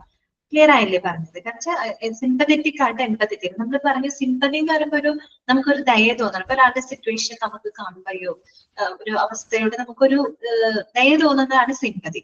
എംപതി എന്ന് പറയുമ്പോൾ അതേ സിറ്റുവേഷൻ നമ്മുടേതായിട്ട് നമ്മൾ ഉൾക്കൊള്ളണം. ആ ഒരു സിറ്റുവേഷനിൽ ആ ഒരു സന്ദർഭത്തിൽ ഞാനായിരുന്നെങ്കിൽ അല്ലെങ്കിൽ എനിക്കായിരുന്നു ആ സിറ്റുവേഷൻ വന്നിരുന്നെങ്കിൽ എന്തായിരിക്കും അവസ്ഥ? അങ്ങനെ ചിന്തിച്ച് നമ്മൾ പെരുമാറുമ്പോൾ അതൊരു പടി മുന്നിൽ ചിന്തിക്കുക അല്ലെ. അത് എംപതറ്റിക് ആയിട്ട് നമ്മൾ പെരുമാറുന്നത്. ആ രീതിയിൽ വേണം എന്ത് ചെയ്യാനായിട്ട്? പേഷ്യൻസുമായിട്ട് ഡീൽ ചെയ്യാനായിട്ട്. അതാണ് പറഞ്ഞത് എംപതി ആൻഡ് കമ്പാഷൻ. അത് എല്ലാവർക്കും ഉള്ള കഴിവല്ല, എല്ലാവർക്കും അങ്ങനെ ഒരു സ്കിൽ ഉണ്ട്. അത് അങ്ങനെ ആയി മാറണം. ആ രീതിയിലുള്ള സ്കില്ലുകൾ നമ്മൾ ഡെവലപ്പ് ചെയ്യാനായിട്ട് ശ്രമിക്കണം. ഓക്കെ, അടുത്തത് കാര്യം എന്താന്ന് വെച്ചാൽ നമുക്ക് എന്ത് ബുദ്ധിമുട്ട് അനുഭവിക്കുന്ന സമയത്തും നമുക്ക് പുറത്തുനിന്ന് കാണുമ്പോൾ അത് ഈസി ആയിട്ട് നമുക്ക് കുഴപ്പമില്ല, ഇത്രയല്ലേ ഉള്ളൂ എന്ന് തോന്നാം. പക്ഷെ നമ്മളത് അനുഭവിക്കുമ്പോൾ അല്ലെങ്കിൽ നമ്മുടെ ലൈഫിലോട്ട് അങ്ങനെ ഒരു അനുഭവം വരുമ്പോഴാണ് അതിന്റെ തീവ്രത ശരിക്കും നമുക്ക് മനസ്സിലാവും. ആ രീതിയിൽ ചിന്തിക്കണമെങ്കിൽ അത് കുറേയും കൂടെ ബേസിക് അല്ല, കുറച്ചും കൂടെ അഡ്വാൻസ് ആയിട്ട് ചിന്തിക്കുന്നവർക്ക് അങ്ങനെ ചെയ്യാനായിട്ട് സാധിക്കും. ഓക്കെ, അറിയാലോ നിങ്ങൾക്ക്. പിന്നെ അടുത്തതാണ് 10ാമത്തെ പോയിന്റ് ആണ് കൾച്ചറൽ കോമ്പിറ്റൻസ് കേട്ടോ. സാംസ്കാരികപരമായിട്ടുള്ള കഴിവുകൾ ഉണ്ടായിരിക്കുക. എന്താണ് അവിടെ ഉദ്ദേശിക്കുന്നത്? Hospital serve diverse patient populations with different cultural backgrounds. ശരിയാണ് അല്ലെ? ഒരു ഹോസ്പിറ്റൽ എന്ന് പറഞ്ഞു കഴിഞ്ഞാല് പലതരത്തിലുള്ള കൾച്ചറൽ ബാക്ക്ഗ്രൗണ്ട് ഉള്ള ആളുകളുമായിട്ട് അവർക്ക് എന്ത് ചെയ്യേണ്ടതായിട്ട് വരുന്നുണ്ട്, ഡീൽ ചെയ്യേണ്ടതായിട്ട് വരുന്നുണ്ട്. ഈ ഹോസ്പിറ്റൽ എന്ന് പറയുമ്പോൾ അവിടെ ഒരു കമ്മ്യൂണിറ്റി നോക്കി ഒരു ജാതിയോ മതമോ അല്ലെങ്കിൽ മറ്റുള്ള ഫിനാൻഷ്യൽ ബാക്ക്ഗ്രൗണ്ടോ ഫാമിലി ബാക്ക്ഗ്രൗണ്ടോ ഒക്കെ നോക്കിയിട്ടല്ല അവിടെ സെർവ് ചെയ്യുന്നത് അല്ലെ. അവിടെ എന്ന് പറയുമ്പോൾ പല കൾച്ചറിൽപ്പെട്ട ആളുകൾ ആ ഒരു ഹോസ്പിറ്റലിൽ നമുക്ക് സെർവ് ചെയ്യേണ്ടതായിട്ട് വരും. അതുകൊണ്ട് തന്നെ non clinical staff should possess cultural competence, understanding and respecting various cultural practices, beliefs, and values to give inclusive and patient-centered care. അതുകൊണ്ട് തന്നെ നോൺ ക്ലിനിക്കൽ സ്റ്റാഫുകൾക്ക് ഒരു കൾച്ചറൽ കോമ്പീറ്റൻസ് സ്കിൽ ഉണ്ടായിരുന്നു, ഒരു സാംസ്കാരികപരമായിട്ടുള്ള കഴിവ് എന്ന് പറഞ്ഞാല് പല കൾച്ചറൽ ബാക്ക്ഗ്രൗണ്ടിൽ നിന്ന് വരുന്ന ആളുകളാണ് അല്ലെ. അപ്പൊ അവരുടെ ആചാരങ്ങൾ അല്ലെങ്കിൽ അവരുടെ എന്താ പറയാ വിശ്വാസങ്ങൾ, അവരുടെ മൂല്യങ്ങള് എന്നിവയെല്ലാം കൃത്യമായിട്ട് മനസ്സിലാക്കി അതിന് റെസ്പെക്ട് കൊടുത്തുകൊണ്ട് വേണം അവർക്കായിട്ട് പരിചരണം കൊടുക്കാനായിട്ട്. അല്ലാണ്ട് നമ്മൾ ഒരിക്കലും ഒരു ആചാരം ഒരു കമ്മ്യൂണിറ്റിയുടെ പേരിലോ നമ്മൾ പറഞ്ഞല്ലോ ഒരിക്കലും ഒരു ഡിസ്ക്രിമിനേഷൻ പാടില്ല. ഇപ്പൊ ചിലവർക്ക് അവരുടേതായ ചില ബിലീഫ്സുകൾ ഉണ്ട്, അവർ കീപ്പ് ചെയ്യുന്ന ചില വാല്യൂസ് ഉണ്ട്. അതിന് കൃത്യമായിട്ട് നമ്മൾ ഉൾക്കൊണ്ടുകൊണ്ട് അതിന് വേണ്ട റെസ്പെക്ട് കൊടുക്കും, ഒരിക്കലും പരിഹസിക്കാതെ അല്ലെങ്കിൽ അതിനെ താഴ്ത്തിക്കാണാതെ അതിനൊരു ബഹുമാനം കൊടുത്തുകൊണ്ട് അവർക്ക് എന്ത് ചെയ്യാം, ഏറ്റവും നല്ലൊരു പരിചരണം അവർക്ക് കൊടുക്കാനായിട്ട് ശ്രമിക്കാം. അതിന് എന്ത് വേണം, ഒരു കൾച്ചറൽ കോമ്പീറ്റൻസ് സ്കിൽ ഉണ്ടായിരിക്കണം. അല്ലെങ്കിൽ നമുക്ക് എന്ത് ചെയ്യാൻ പറ്റില്ല, അതൊന്നും ഉൾക്കൊള്ളാൻ തന്നെ നമുക്ക് പറ്റില്ല. അല്ലെങ്കിൽ നമുക്ക് അവരോട് മറ്റുള്ള സാംസ്കാരികമായിട്ട് നമുക്കൊരു റെസ്പെക്ട് ആരോടും തോന്നില്ല. അപ്പൊ അതുണ്ടാവണമെങ്കിൽ നമുക്കൊരു കൾച്ചറൽ കോമ്പീറ്റൻസ് സ്കില്ല് ക്ലിയർ ആയോ പറഞ്ഞത്? ഇത്രയാണ് 10 പോയിന്റുകൾ അതിനകത്ത് വരുന്നത്. നിങ്ങൾ ക്ലാസ് കേൾക്കുന്നുണ്ടോ? ഒരാളുടെയും മറുപടി ഒന്നും കാണുന്നില്ലല്ലോ, അത് പറ്റി ഓക്കെ ആണോ? എല്ലാവർക്കും മനസ്സിലാവുന്നില്ലേ? ഓക്കെ, ക്ലിയർ ആണ് അല്ലെ? ശരി. ഇത്തിരി ബോറിംഗ് ആയിട്ട് ഫീൽ ചെയ്യുന്നുണ്ടാവും അല്ലെ, കുറച്ച് തിയറി ആണല്ലോ, അതുകൊണ്ടാണ് കേട്ടോ. അടുത്തത് നോക്കാം. These are just some of the skills that non-clinical staff in hospital should possess to contribute to the efficient functioning of the healthcare facility. അപ്പൊ നമ്മൾ ഈ കണ്ടത് ഒരുപാടുണ്ട് കേട്ടോ, ഒരുപാട് സ്കില്ലുകൾ ഉണ്ട്. അതിൽ വളരെ കുറച്ച് ചുരുങ്ങിയത് മാത്രമേ നമ്മൾ പഠിച്ചുള്ളൂ. 10 എണ്ണം എന്നുള്ള രീതിയിൽ മാത്രമേ നമ്മൾ പഠിച്ചിട്ടുള്ളൂ. ഇതിന് മാത്രം ഒതുങ്ങുന്നതല്ല കേട്ടോ സ്കില്ല്, ഇതിലും അധികം ഉണ്ട്. ഒരു ഹെൽത്ത് കെയർ ഫെസിലിറ്റിയിലെ എല്ലാ ഫംഗ്ഷനിങ്ങുകളും പ്രവർത്തനങ്ങളും വളരെ കാര്യക്ഷമമായിട്ട് നടക്കുന്നതിന് ഈ പറയുന്ന സ്കില്ലുകൾ അത്യാവശ്യമാണ്. ഇതിലും കൂടുതലുണ്ട്, അതിൽ ചിലത് മാത്രമാണ് നമ്മൾ ഡിസ്കസ് ചെയ്തത് കേട്ടോ. And provide the excellent support to patients and clinical staff. അതോടൊപ്പം തന്നെ പേഷ്യൻസിനും ക്ലിനിക്കൽ സ്റ്റാഫിനും വളരെ എക്സലന്റ് ആയിട്ടുള്ള നല്ലൊരു പിന്തുണ അവർക്ക് കൊടുക്കുക അല്ലെ. അതിന് വേണ്ടിയിട്ട് ഇത്തരം സ്കില്ലുകൾ വളരെയധികം അത്യാവശ്യമാണ്. ഇതോട് കൂടിയിട്ട് ഈ ഒരു ചാപ്റ്റർ നമ്മുടെ അവസാനിക്കുകയാണ്. എന്തൊക്കെ സ്കില്ലുകളാണ് നമ്മൾ പഠിച്ചത്? കമ്മ്യൂണിക്കേഷൻ സ്കില്ല് വേണം, കസ്റ്റമർ സർവീസ് സ്കില്ല് വേണം, ഓർഗനൈസേഷണൽ സ്കില്ല് വേണം, technology skill, problem solving skill, confidentiality and ethics, teamwork and collaboration, adaptability, empathy and compassion, and last and final cultural competence. Clear ആയില്ലേ? ഇതോട് കൂടിയിട്ട് നമ്മുടെ ഈ ഒരു ചാപ്റ്റർ ഇവിടെ അവസാനിക്കാൻ കേട്ടോ. Responsibilities of hospital administration. അതില് വലിയ കാര്യമായിട്ടെന്ന് പറയാൻ മാത്രമൊന്നുമില്ല, സിമ്പിൾ ആയിട്ടുള്ള ഒരു ചാപ്റ്റർ ആണ്. ഒരു അഡ്മിനിസ്ട്രേഷന്റെ 5 നോൺ ക്ലിനിക്കൽ ജോബുകളെ പറ്റിയാണ് ഈ ഒരു ചാപ്റ്ററിനകത്ത് നമ്മൾ പരിചയപ്പെട്ടത്. ആരൊക്കെയാണെന്ന് അറിയാലോ? Administrator, patient secretary, medical secretary, OPD executive, patient councillor. ഇനി നമ്മൾ കണ്ടത് ഓരോരുത്തരുടെ റെസ്പോൺസിബിലിറ്റി കൃത്യമായിട്ട് തന്നെ മനസ്സിലാക്കി വെക്കണം. നിങ്ങൾക്ക് റെസ്പോൺസിബിലിറ്റി തന്നിട്ട് ഇത് ആരുടെ റെസ്പോൺസിബിലിറ്റി ആണെന്ന് നിങ്ങളോട് ചോദിക്കാം. അപ്പൊ അങ്ങോട്ടും ഇങ്ങോട്ടും മാറിപ്പോകരുത്. ഓക്കെ, ഇനി നമ്മൾ കണ്ടത് ഈ പറയുന്ന നോൺ ക്ലിനിക്കൽ ജോബുകൾക്ക് വേണ്ട സ്കില്ലുകൾ എന്തൊക്കെയാണ്. അതാണ് 10 നമ്മൾ ഡിസ്കസ് ചെയ്യുന്നത്. ഓക്കെ, ഈ ചാപ്റ്റർ കഴിയാണ്, അവസാനിക്കാണ്. അപ്പൊ നമുക്കൊരു പുതിയൊരു ചാപ്റ്ററിലേക്ക് കടക്കാം. ഏതാണെന്ന് അറിയാമോ? മെഡിക്കൽ റെക്കോർഡ്സ് ആണ് കേട്ടോ. ഇതാണ് മെഡിക്കൽ റെക്കോർഡ്സ്. കാര്യം ചാപ്റ്റർ ഞാനും കൂടെ ഒന്ന് ഷെയർ ചെയ്തെടുക്കാന്ന് വിചാരിച്ചു, അതുകൊണ്ടാണ് കേട്ടോ. നിങ്ങളുടെ കയ്യിൽ എനിക്ക് തോന്നുന്നു 39 ആണ് കേട്ടോ. 39ാമത്തെ ചാപ്റ്റർ ആയിട്ടാണ് എന്നാണ് എനിക്ക് തോന്നുന്നത്. ശരിയല്ലേ? 39 അല്ലേ നിങ്ങളുടെ കയ്യിൽ എടുക്കുന്ന മെഡിക്കൽ റെക്കോർഡ്സ്? 39 നോക്കി, 39 അല്ലേ? ശരിയല്ലേ? 39 അല്ലേ? 39. ഓക്കെ, അപ്പൊ ഇനി നിങ്ങൾ ചാപ്റ്റർ നമ്പർ 39 എടുക്കുക കേട്ടോ. 39 മെഡിക്കൽ റെക്കോർഡ്സ് ആണ് നമ്മൾ തുടങ്ങാനായിട്ട് പോകുന്നത്. ഓക്കെ, അപ്പൊ നമുക്കൊന്ന് തുടങ്ങാം. മെഡിക്കൽ റെക്കോർഡ്സ് തുടങ്ങാം കേട്ടോ. അത് ശരിക്കും പറഞ്ഞാൽ അത് 3ാമത്തെ മൊഡ്യൂളിൽ വരുന്ന ചാപ്റ്റർ ആണ് കേട്ടോ. 3rd മൊഡ്യൂളിൽ വരുന്ന ചാപ്റ്റർ ആണ് മെഡിക്കൽ റെക്കോർഡ്സ്. അപ്പൊ ആദ്യം ഇത് അത്യാവശ്യം കുറച്ച് വലുപ്പമുള്ള ഒരു ചാപ്റ്റർ ആണ് എങ്കിലും നമുക്ക് മെഡിക്കൽ റെക്കോർഡ്സ് എന്താണെന്നും അതിന്റെ ഒരു ബെനിഫിറ്റ്, അതിന്റെ പ്രയോജനങ്ങൾ എന്തൊക്കെയാണ്, പിന്നെ മെഡിക്കൽ റെക്കോർഡുമായിട്ട് ബന്ധപ്പെട്ട കുറേയേറെ കാര്യങ്ങൾ ഈ ഒരു ചാപ്റ്ററിനകത്ത് നമുക്ക് പഠിക്കാനുണ്ട്. നമ്മൾ പലപ്പോഴും കേട്ടിട്ടുള്ള ഒരു വാക്കാണ് മെഡിക്കൽ റെക്കോർഡ്. മെഡിക്കൽ റെക്കോർഡ് അല്ലെ, മെഡിക്കൽ റെക്കോർഡ് എന്താണ്? നിങ്ങളുടെ ഉള്ളിൽ തന്നെ നിങ്ങൾക്ക് ഒരു ഇതുണ്ടാവില്ല. മെഡിക്കൽ റെക്കോർഡ്സ് എന്ന് പറയുമ്പോൾ ഈ പറയുന്ന പേഷ്യന്റിന്റെ എല്ലാവിധ വിവരങ്ങളും റെക്കോർഡ് ചെയ്ത് വെക്കുന്നതാണ് എന്നുള്ളത് നമുക്ക് എല്ലാവർക്കും അറിയാം. അതന്നെ അതിന് ആ പേഷ്യന്റിന്റെ ഡീറ്റെയിൽസ് എഴുതി വെച്ചിരിക്കുന്നത്. അത്രയും നമുക്കറിയാം അല്ലെ. അപ്പൊ അതിനെ സംബന്ധിച്ചുള്ള കുറെ കാര്യങ്ങളാണ് നമ്മൾ ഈ ഒരു ചാപ്റ്ററിനകത്ത് പഠിക്കുന്നത് കേട്ടോ. മെഡിക്കൽ റെക്കോർഡ്സ് ആദ്യം ഒരു ഇൻട്രൊഡക്ഷൻ പോലെ കുറച്ച് പോയിന്റുകൾ കൊടുത്തിട്ടുണ്ട്. അതെന്തൊക്കെയാണെന്ന് നമുക്ക് നോക്കട്ടെ. അവിടെ മെഡിക്കൽ റെക്കോർഡ് എന്താണെന്നും അതിന്റെ ആ ഒരു അഡ്വാൻറ്റേജ് എന്താണെന്നൊക്കെയാണ് അവിടെ പറഞ്ഞു പോകുന്നത്. ഒന്നാമത്തെ പോയിന്റ് നോക്കാം.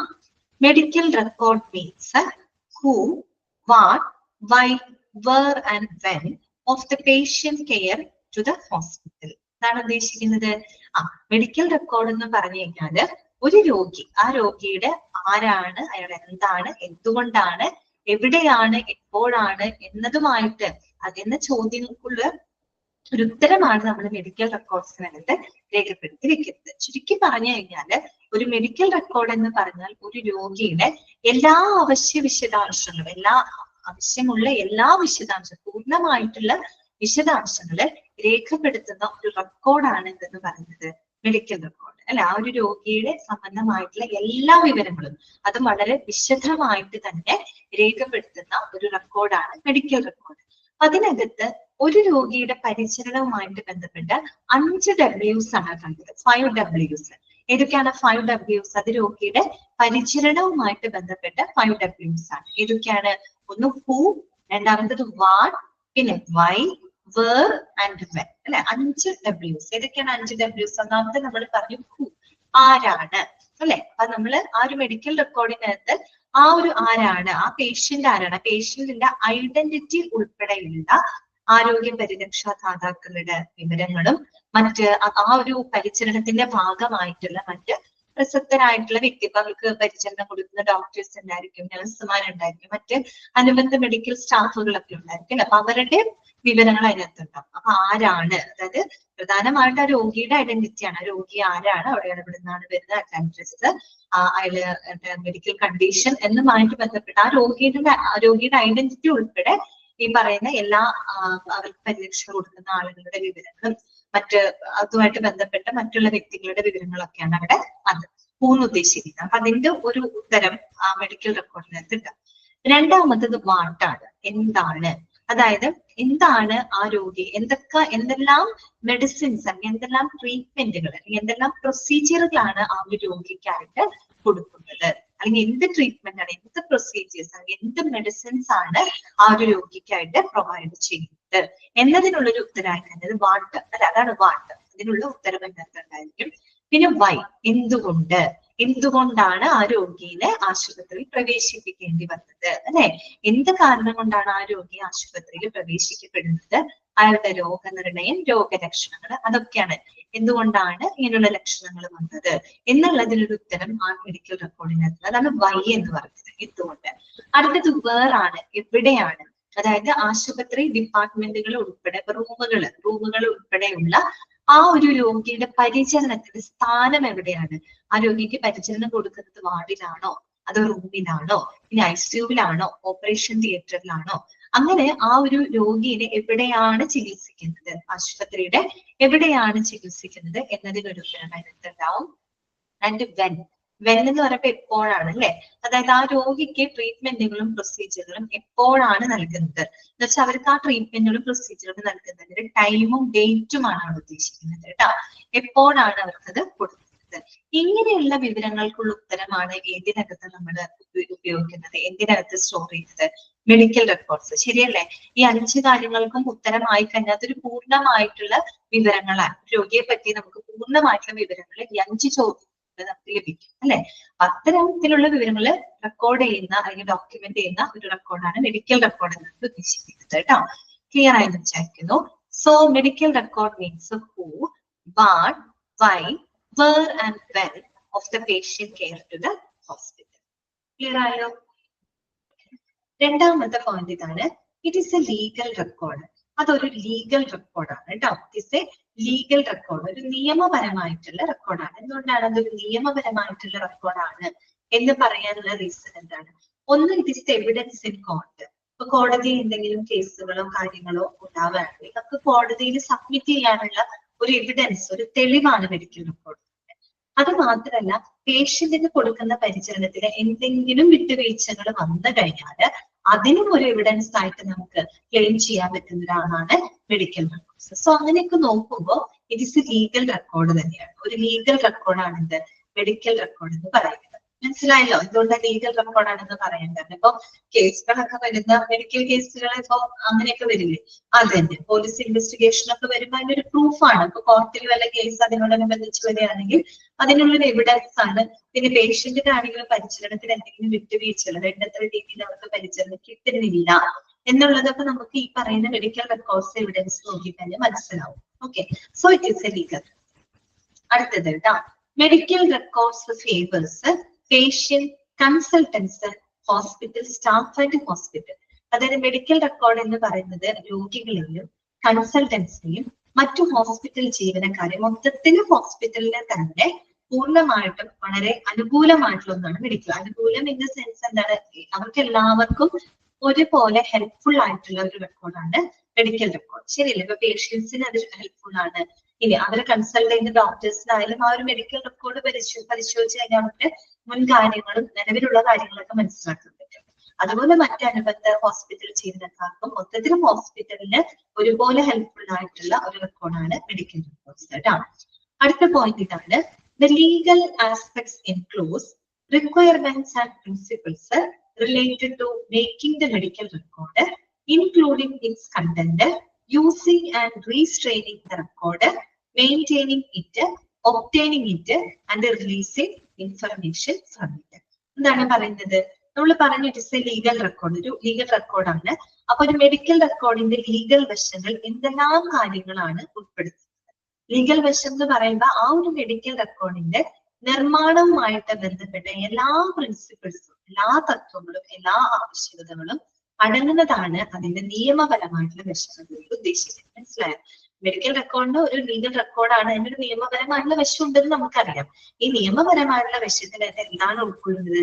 ആ ഒരു മെഡിക്കൽ റെക്കോർഡിന്റെ നിർമ്മാണവും അതിന്റെ മേക്കിങ്ങുമായിട്ട് ബന്ധപ്പെട്ട എല്ലാ പ്രിൻസിപ്പിൾസും റിക്വയർമെന്റ്സും അടങ്ങുന്നതാണ് അതിന്റെ ലീഗൽ ആസ്പെക്ട് എന്ന് പറയുന്നത്.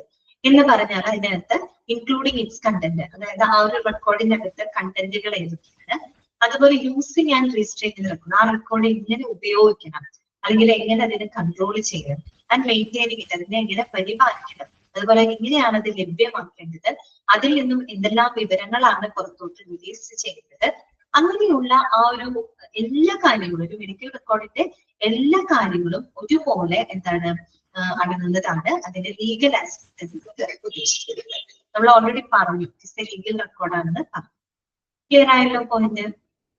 അടുത്തത്, the hospital puts together and keeps the medical record mainly for the benefit of the patients. ശരിക്കും പറഞ്ഞു കഴിഞ്ഞാൽ നമ്മൾ നേരത്തെ പറഞ്ഞു മെഡിക്കൽ റെക്കോർഡ് എന്ന് പറയുന്നത് എല്ലാവർക്കും എന്താണ് ഒരുപോലെ ഹെൽപ്ഫുൾ ആണ്. പക്ഷെ ആത്യന്തികമായിട്ട് നമ്മൾ നോക്കുകയാണെങ്കിൽ പേഷ്യന്റിന്റെ പ്രയോജനത്തിന് വേണ്ടിയിട്ടാണ് പ്രധാനമായിട്ടും ഹോസ്പിറ്റലുകളിൽ എന്ത് സൂക്ഷിക്കുന്നത്? മെഡിക്കൽ റെക്കോർഡ്സുകൾ സൂക്ഷിക്കുന്നത്, അല്ലെ? പേഷ്യന്റിന്റെ ഗുണത്തിന് വേണ്ടിയിട്ട്.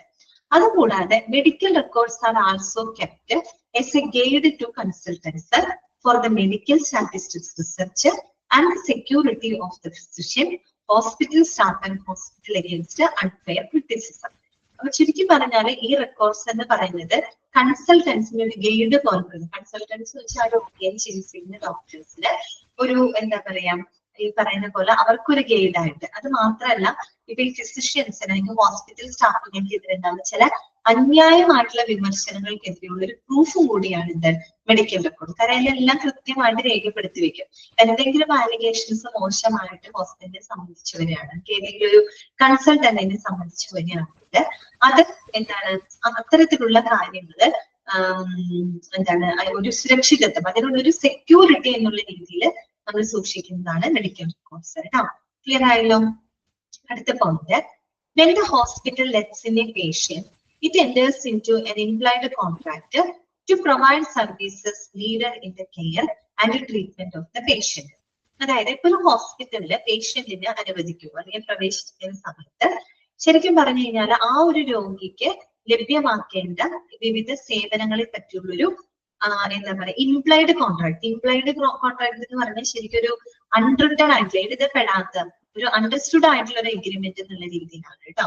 എന്നുവെച്ചാൽ നമ്മളൊരു ഹോസ്പിറ്റലിൽ രോഗിയെ പ്രവേശിപ്പിക്കുന്നതോടുകൂടി അവിടെ എന്താണ് ഈ ഹെൽത്ത് കെയർ പ്രൊവൈഡറിനും പേഷ്യന്റിന്റെ ഇടയിൽ ഒരു അൺറിട്ടൺ ആയിട്ടുള്ള ഒരു എഴുതപ്പെടാത്ത ഒരു എന്താ പറയാ ഒരു കരാർ അവിടെ ക്രിയേറ്റ് ചെയ്യപ്പെടുന്നു. ഓട്ടോമാറ്റിക്കലി ഒരു കരാർ അവിടെ ക്രിയേറ്റ് ചെയ്യപ്പെടുന്നു. ആ കരാറിനകത്ത് that provides the services needed in the care and treatment of the patient. പേഷ്യന്റിന്റെ പരിചരണത്തിലും ട്രീറ്റ്മെന്റിലും ഒക്കെ ആവശ്യമായിട്ട് വന്ന എല്ലാ സേവനങ്ങളും ഉൾപ്പെടുന്നതാണ് ഈ പറയുന്ന contract. This calls for keeping a chronological record of the care and the treatment provided by the personnel. അപ്പൊ അതുകൊണ്ട് തന്നെ ഉദ്യോഗസ്ഥർക്ക് ആ ഒരു അവര് ചെയ്യുന്ന സേവനത്തിന്റെ ഒരു ക്രോണോളജിക്കൽ റെക്കോർഡ്, ഒരു ക്രമാനുഗതമായിട്ടുള്ള ഒരു റെക്കോർഡ് രേഖപ്പെടുത്താനായിട്ട് ഇതിന്റെ സാധിക്കും. മനസ്സിലായോ മെഡിക്കൽ റെക്കോർഡ്സ് എന്താണുള്ളത്? ക്ലിയർ ആയില്ലേ? ഒരു ഇൻട്രൊഡക്ഷൻ പോലെയാണ് അവിടെ കൊടുത്തത്. അതൊരു ലീഗൽ റെക്കോർഡാണ്. അതുപോലെ ഒരു പേഷ്യന്റ് പരിചരണവുമായിട്ട് ബന്ധപ്പെട്ട 5 ഡബ്ല്യൂസിനെ പറ്റി അതിനകത്ത് പറയുന്നുണ്ട്.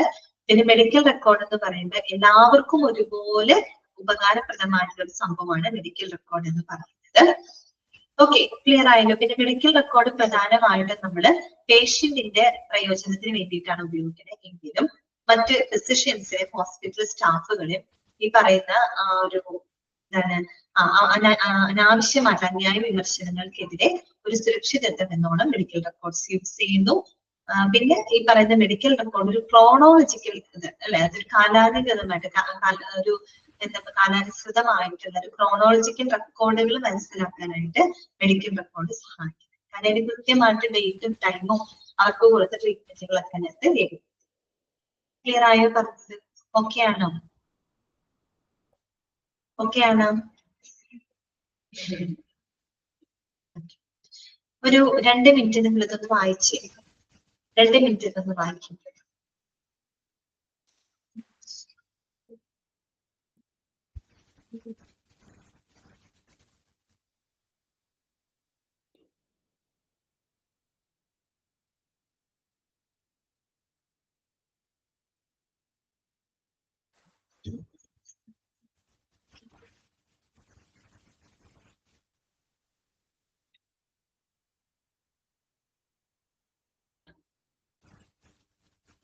വായിച്ചോ? നിങ്ങളുടെ മെഡിക്കൽ റെക്കോർഡ്സ് വായിച്ചോ? ആദ്യത്തെ ഒരു പോയിന്റ്സുകള് എന്തെങ്കിലും പോയിന്റുകൾ ക്ലിയർ ആവാത്തതുണ്ടെങ്കിൽ പറയട്ടോ. ഓക്കെ ആണല്ലോ? ശരി, നമുക്ക് അടുത്ത ഭാഗത്തോട്ട് പോകാം കേട്ടോ. Standards for medical record services കേട്ടോ. Standards for the medical record services.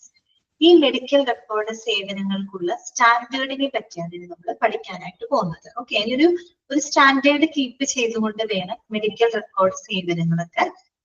എന്തും മെഡിക്കൽ റെക്കോർഡ് മാത്രമല്ലല്ലോ, ആശുപത്രിയിൽ എന്ത് സേവനങ്ങളായാലും കൃത്യമല്ല. ലാബ് ആയിക്കോട്ടെ, ഏത് ഡയഗ്നോസ്റ്റിക് വിഭാഗം ആയിക്കോട്ടെ, മെഡിക്കൽ റെക്കോർഡ്സ് ആയിക്കോട്ടെ, ഫാർമസി ആയിക്കോട്ടെ, എന്ത് തന്നെയാണെങ്കിലും ഒരു കൃത്യമായിട്ടുള്ള സ്റ്റാൻഡേർഡ്സുകൾ എപ്പോഴും കീപ്പ് ചെയ്തുകൊണ്ടാണ് അവിടെ നമ്മുടെ സേവനങ്ങൾ പ്രൊവൈഡ് ചെയ്യുന്നത്.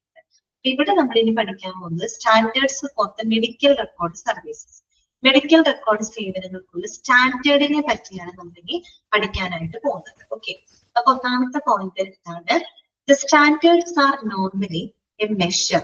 Standards R normally A measure set by an expert authority as the rule for measuring quantity or quality. അതായത് എന്താണ് സ്റ്റാൻഡേർഡ് എന്നാണ് പറയുന്നത് കേട്ടോ. അല്ലാണ്ട് എന്തൊക്കെ സ്റ്റാൻഡേർഡുകൾ എന്നല്ല പറഞ്ഞത്. സ്റ്റാൻഡേർഡ് എന്ന് പറഞ്ഞാൽ എന്താണ് ഉദ്ദേശിക്കുന്നത്, അല്ലെങ്കിൽ സ്റ്റാൻഡേർഡിന്റെ ആ സ്റ്റാൻഡേർഡ്സുകൾ പാലിക്കുന്നതിന്റെ പ്രാധാന്യം എന്താണ് എന്നുള്ളതൊക്കെയാണ് അവിടെ പോയിന്റ് ആയിട്ട് കൊടുത്തിരിക്കുന്നത്. അപ്പൊ സ്റ്റാൻഡേർഡ്സ് എന്ന് പറഞ്ഞു കഴിഞ്ഞാല് സാധാരണയായിട്ട് എന്താണ്? It is the measure set by an expert authority as the rule for measuring quantity or quality. അതായത് ഇപ്പൊ ഒരു സേവനം, ഒരു പ്രൊഡക്റ്റോ അല്ലെങ്കിൽ ഏതെങ്കിലും ഒരു സേവനം, സർവീസ് ആണല്ലോ പറയുന്നത്. അപ്പൊ ആ ഒരു സേവനത്തിന്റെ അളവ്, ഗുണനിലവാരം എന്നിവ അളക്കുന്നതിനുള്ളൊരു നിയമമായിട്ടാണ് എന്തിനെ കാണുന്നത്? സ്റ്റാൻഡേർഡ്സിനെ കാണുന്നത്. അതും ആരാണ് സ്റ്റാൻഡേർഡ്സ് സെറ്റപ്പ് ചെയ്യുന്നത്? ഒരു എക്സ്പെർട്ട് അതോറിറ്റി ആയിരിക്കും അല്ലെ. അതായത് വെറുതെ ഒരു സ്റ്റാൻഡേർഡ് ഉണ്ടാക്കല്ല, ഒരു എക്സ്പെർട്ട് ആയിട്ടുള്ള ഒരു അതോറിറ്റി ഒരു നിയമം എന്നോണം നിയമം എന്നോണം ഈ പറയുന്ന സേവനങ്ങളുടെ അളവ്, ഗുണനിലവാരം എന്നിവ അളക്കുന്നതിനുള്ളൊരു നിയമം എന്ന രീതിയിൽ എക്സ്പേർട്ട് ആയിട്ടുള്ള അതോറിറ്റി സെറ്റപ്പ് ചെയ്യുന്നതാണ് സ്റ്റാൻഡേർഡ്സ് എന്ന് പറയുന്നത്. Standards are established by the expert authority. അല്ലെങ്കിൽ എക്സ്പേർട്ട് ആയിട്ടുള്ള അതോറിറ്റി ഓർഗനൈസേഷൻ ആയിരിക്കും ഈ സ്റ്റാൻഡേർഡുകൾ നിശ്ചയിക്കുന്നത്. അതൊരു അളവാണ് അല്ലെ, അതായത് ആ ഒരു സർവീസിന്റെ ഗുണവും അളവും ഒക്കെ അറിയുന്നതിനുള്ളൊരു സ്റ്റാൻഡേർഡ് ആണ്. അടുത്ത പറയുന്നത് accordance with the standards is normally a condition of licensing, accreditation or payment of service. അതായത് ഈ ഒരു സ്റ്റാൻഡേർഡ്സിനെ കൃത്യമായിട്ട് പാലിച്ചുകൊണ്ടായിരിക്കണം എന്ത് ആ ഒരു ഹോസ്പിറ്റൽ ലൈസൻസിങ്, അതുപോലെ തന്നെ അംഗീകാരം, പേയ്മെന്റ് ഓഫ് സർവീസ്. ചുരുക്കി പറഞ്ഞു കഴിഞ്ഞാല് ഒരു ഹോസ്പിറ്റൽ ലൈസൻസിങ്ങും അതിന് അംഗീകാരവും അതുപോലെ തന്നെ ആ സേവനങ്ങൾക്കുള്ള ശരിയായിട്ടുള്ള പേയ്മെന്റുകളൊക്കെ എന്ത് പാലിച്ചുകൊണ്ടായിരിക്കണം, കൃത്യമായിട്ടുള്ള സ്റ്റാൻഡേർഡ്സ് പാലിച്ചുകൊണ്ടായിരിക്കണം മുന്നോട്ട് പോകുന്നത്. അതായത് തോന്നിയ രീതിയിലല്ല, കൃത്യമായിട്ടുള്ള സ്റ്റാൻഡേർഡ്സുകൾ ഉണ്ട്. ആ സ്റ്റാൻഡേർഡ്സുകൾ അനുസൃതമായിക്കൊണ്ട് പ്രവർത്തിച്ച് അല്ലെങ്കിൽ പാലിച്ചാൽ മാത്രമാണ് ആ ഒരു സ്ഥാപനത്തിന്റെ ലൈസൻസ് ആയിക്കഴിഞ്ഞാലും അംഗീകാരം ആയിക്കഴിഞ്ഞാലും അതുപോലെ പേയ്മെന്റ് ഓഫ് സർവീസ് പേയ്മെന്റുകളെല്ലാം തന്നെ ലഭിക്കും. ഓക്കെ, ആ ഒരു സ്റ്റാൻഡേർഡ്സ് എപ്പോഴും മെയിൻറ്റെയിൻ ചെയ്തിരിക്കണം. പിന്നെ പറയുന്നത് the hospital must keep medical records that are documented correctly and in a timely manner and are perfect and readily available for swift retrieval of information including statistical data. അതായത് വളരെ കൃത്യമായിട്ട് സമയബന്ധിതവുമായിട്ടുള്ള ഒരു medical record എല്ലാ ഹോസ്പിറ്റലിലും must ആയിട്ടും എന്ത് ചെയ്യേണ്ടതാണ്, keep ചെയ്യേണ്ടതാണ്, സൂക്ഷിക്കേണ്ടതാണ്. And are perfect and readily available for swift retrieval of information during the included cycle. അപ്പൊ അവരുടെ ആ ഒരു സ്ഥിതി വിവര കണക്കുകൾ ഉൾപ്പെടെ ഈ പറയുന്ന വളരെ വേഗത്തിൽ അവരുടെ ഇൻഫർമേഷൻസ് വളരെ പെർഫെക്റ്റ് ആയിട്ട് റിട്രീവ് ചെയ്യാനായിട്ട് ഇത് സഹായിക്കും. അല്ലെ, അതായത് നമ്മൾ വളരെ കൃത്യവും സമയബന്ധിതവുമായിട്ട് രേഖപ്പെടുത്തിയിട്ടുള്ള മെഡിക്കൽ റെക്കോർഡ്സുകൾ എവിടെ സൂക്ഷിക്കണം, ഹോസ്പിറ്റലിൽ സൂക്ഷിച്ചിരിക്കണം. അങ്ങനെ സൂക്ഷിക്കുമ്പോൾ നമുക്ക് ആവശ്യമുള്ള സന്ദർഭങ്ങളിൽ ഏതെങ്കിലും ഒരു റെക്കോർഡ് റിട്രീവ് ചെയ്യേണ്ടി വന്നാൽ അത് വളരെ സിമ്പിൾ ആണ്.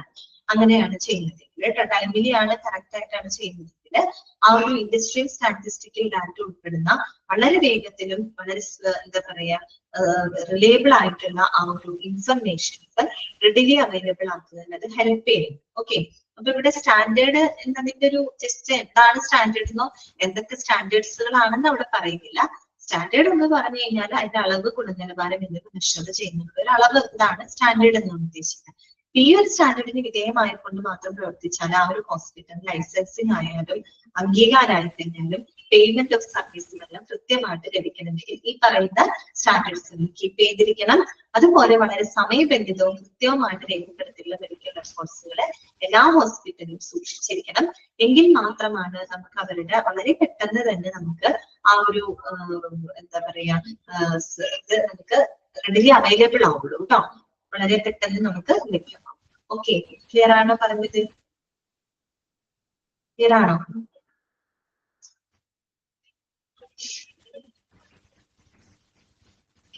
ഞാനേ കുറച്ച് വെള്ളം കുടിക്കട്ടെ കേട്ടാ.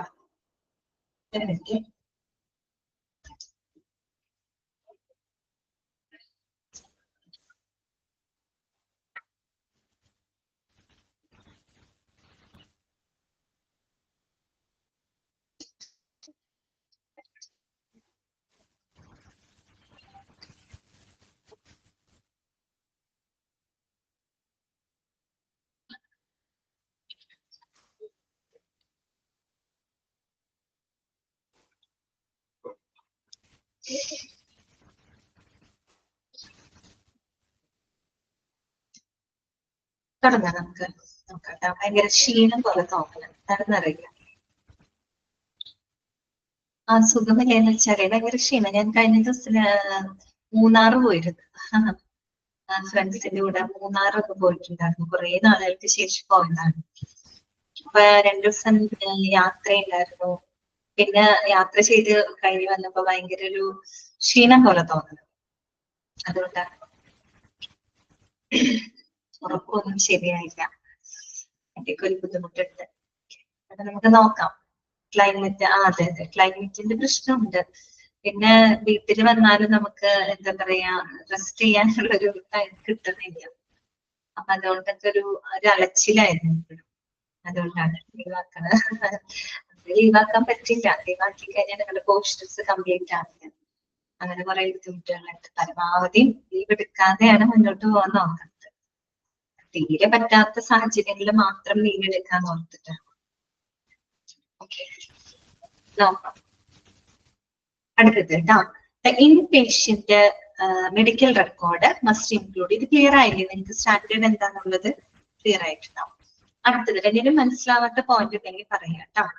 അടുത്തതാണ് the inpatient medical record must include at least the following. ഇനി നമ്മൾ ഇനി കാണാൻ പോകുന്നത് ഒരു ഇൻപേഷ്യന്റിന്റെ അല്ലെ, അതായത് ഒരു ഹോസ്പിറ്റലിൽ അഡ്മിറ്റ് ആയിട്ടുള്ള ഒരു ഇൻപേഷ്യന്റിന്റെ മെഡിക്കൽ റെക്കോർഡിൽ ഉൾപ്പെടുത്തേണ്ട കാര്യങ്ങൾ എന്തൊക്കെയാണ് എന്നാണ് ഇനി നമ്മൾ കാണാൻ പോകുന്നത്. കൃത്യമായിട്ടൊന്നും മനസ്സിലാക്കി വെക്കുക കേട്ടോ.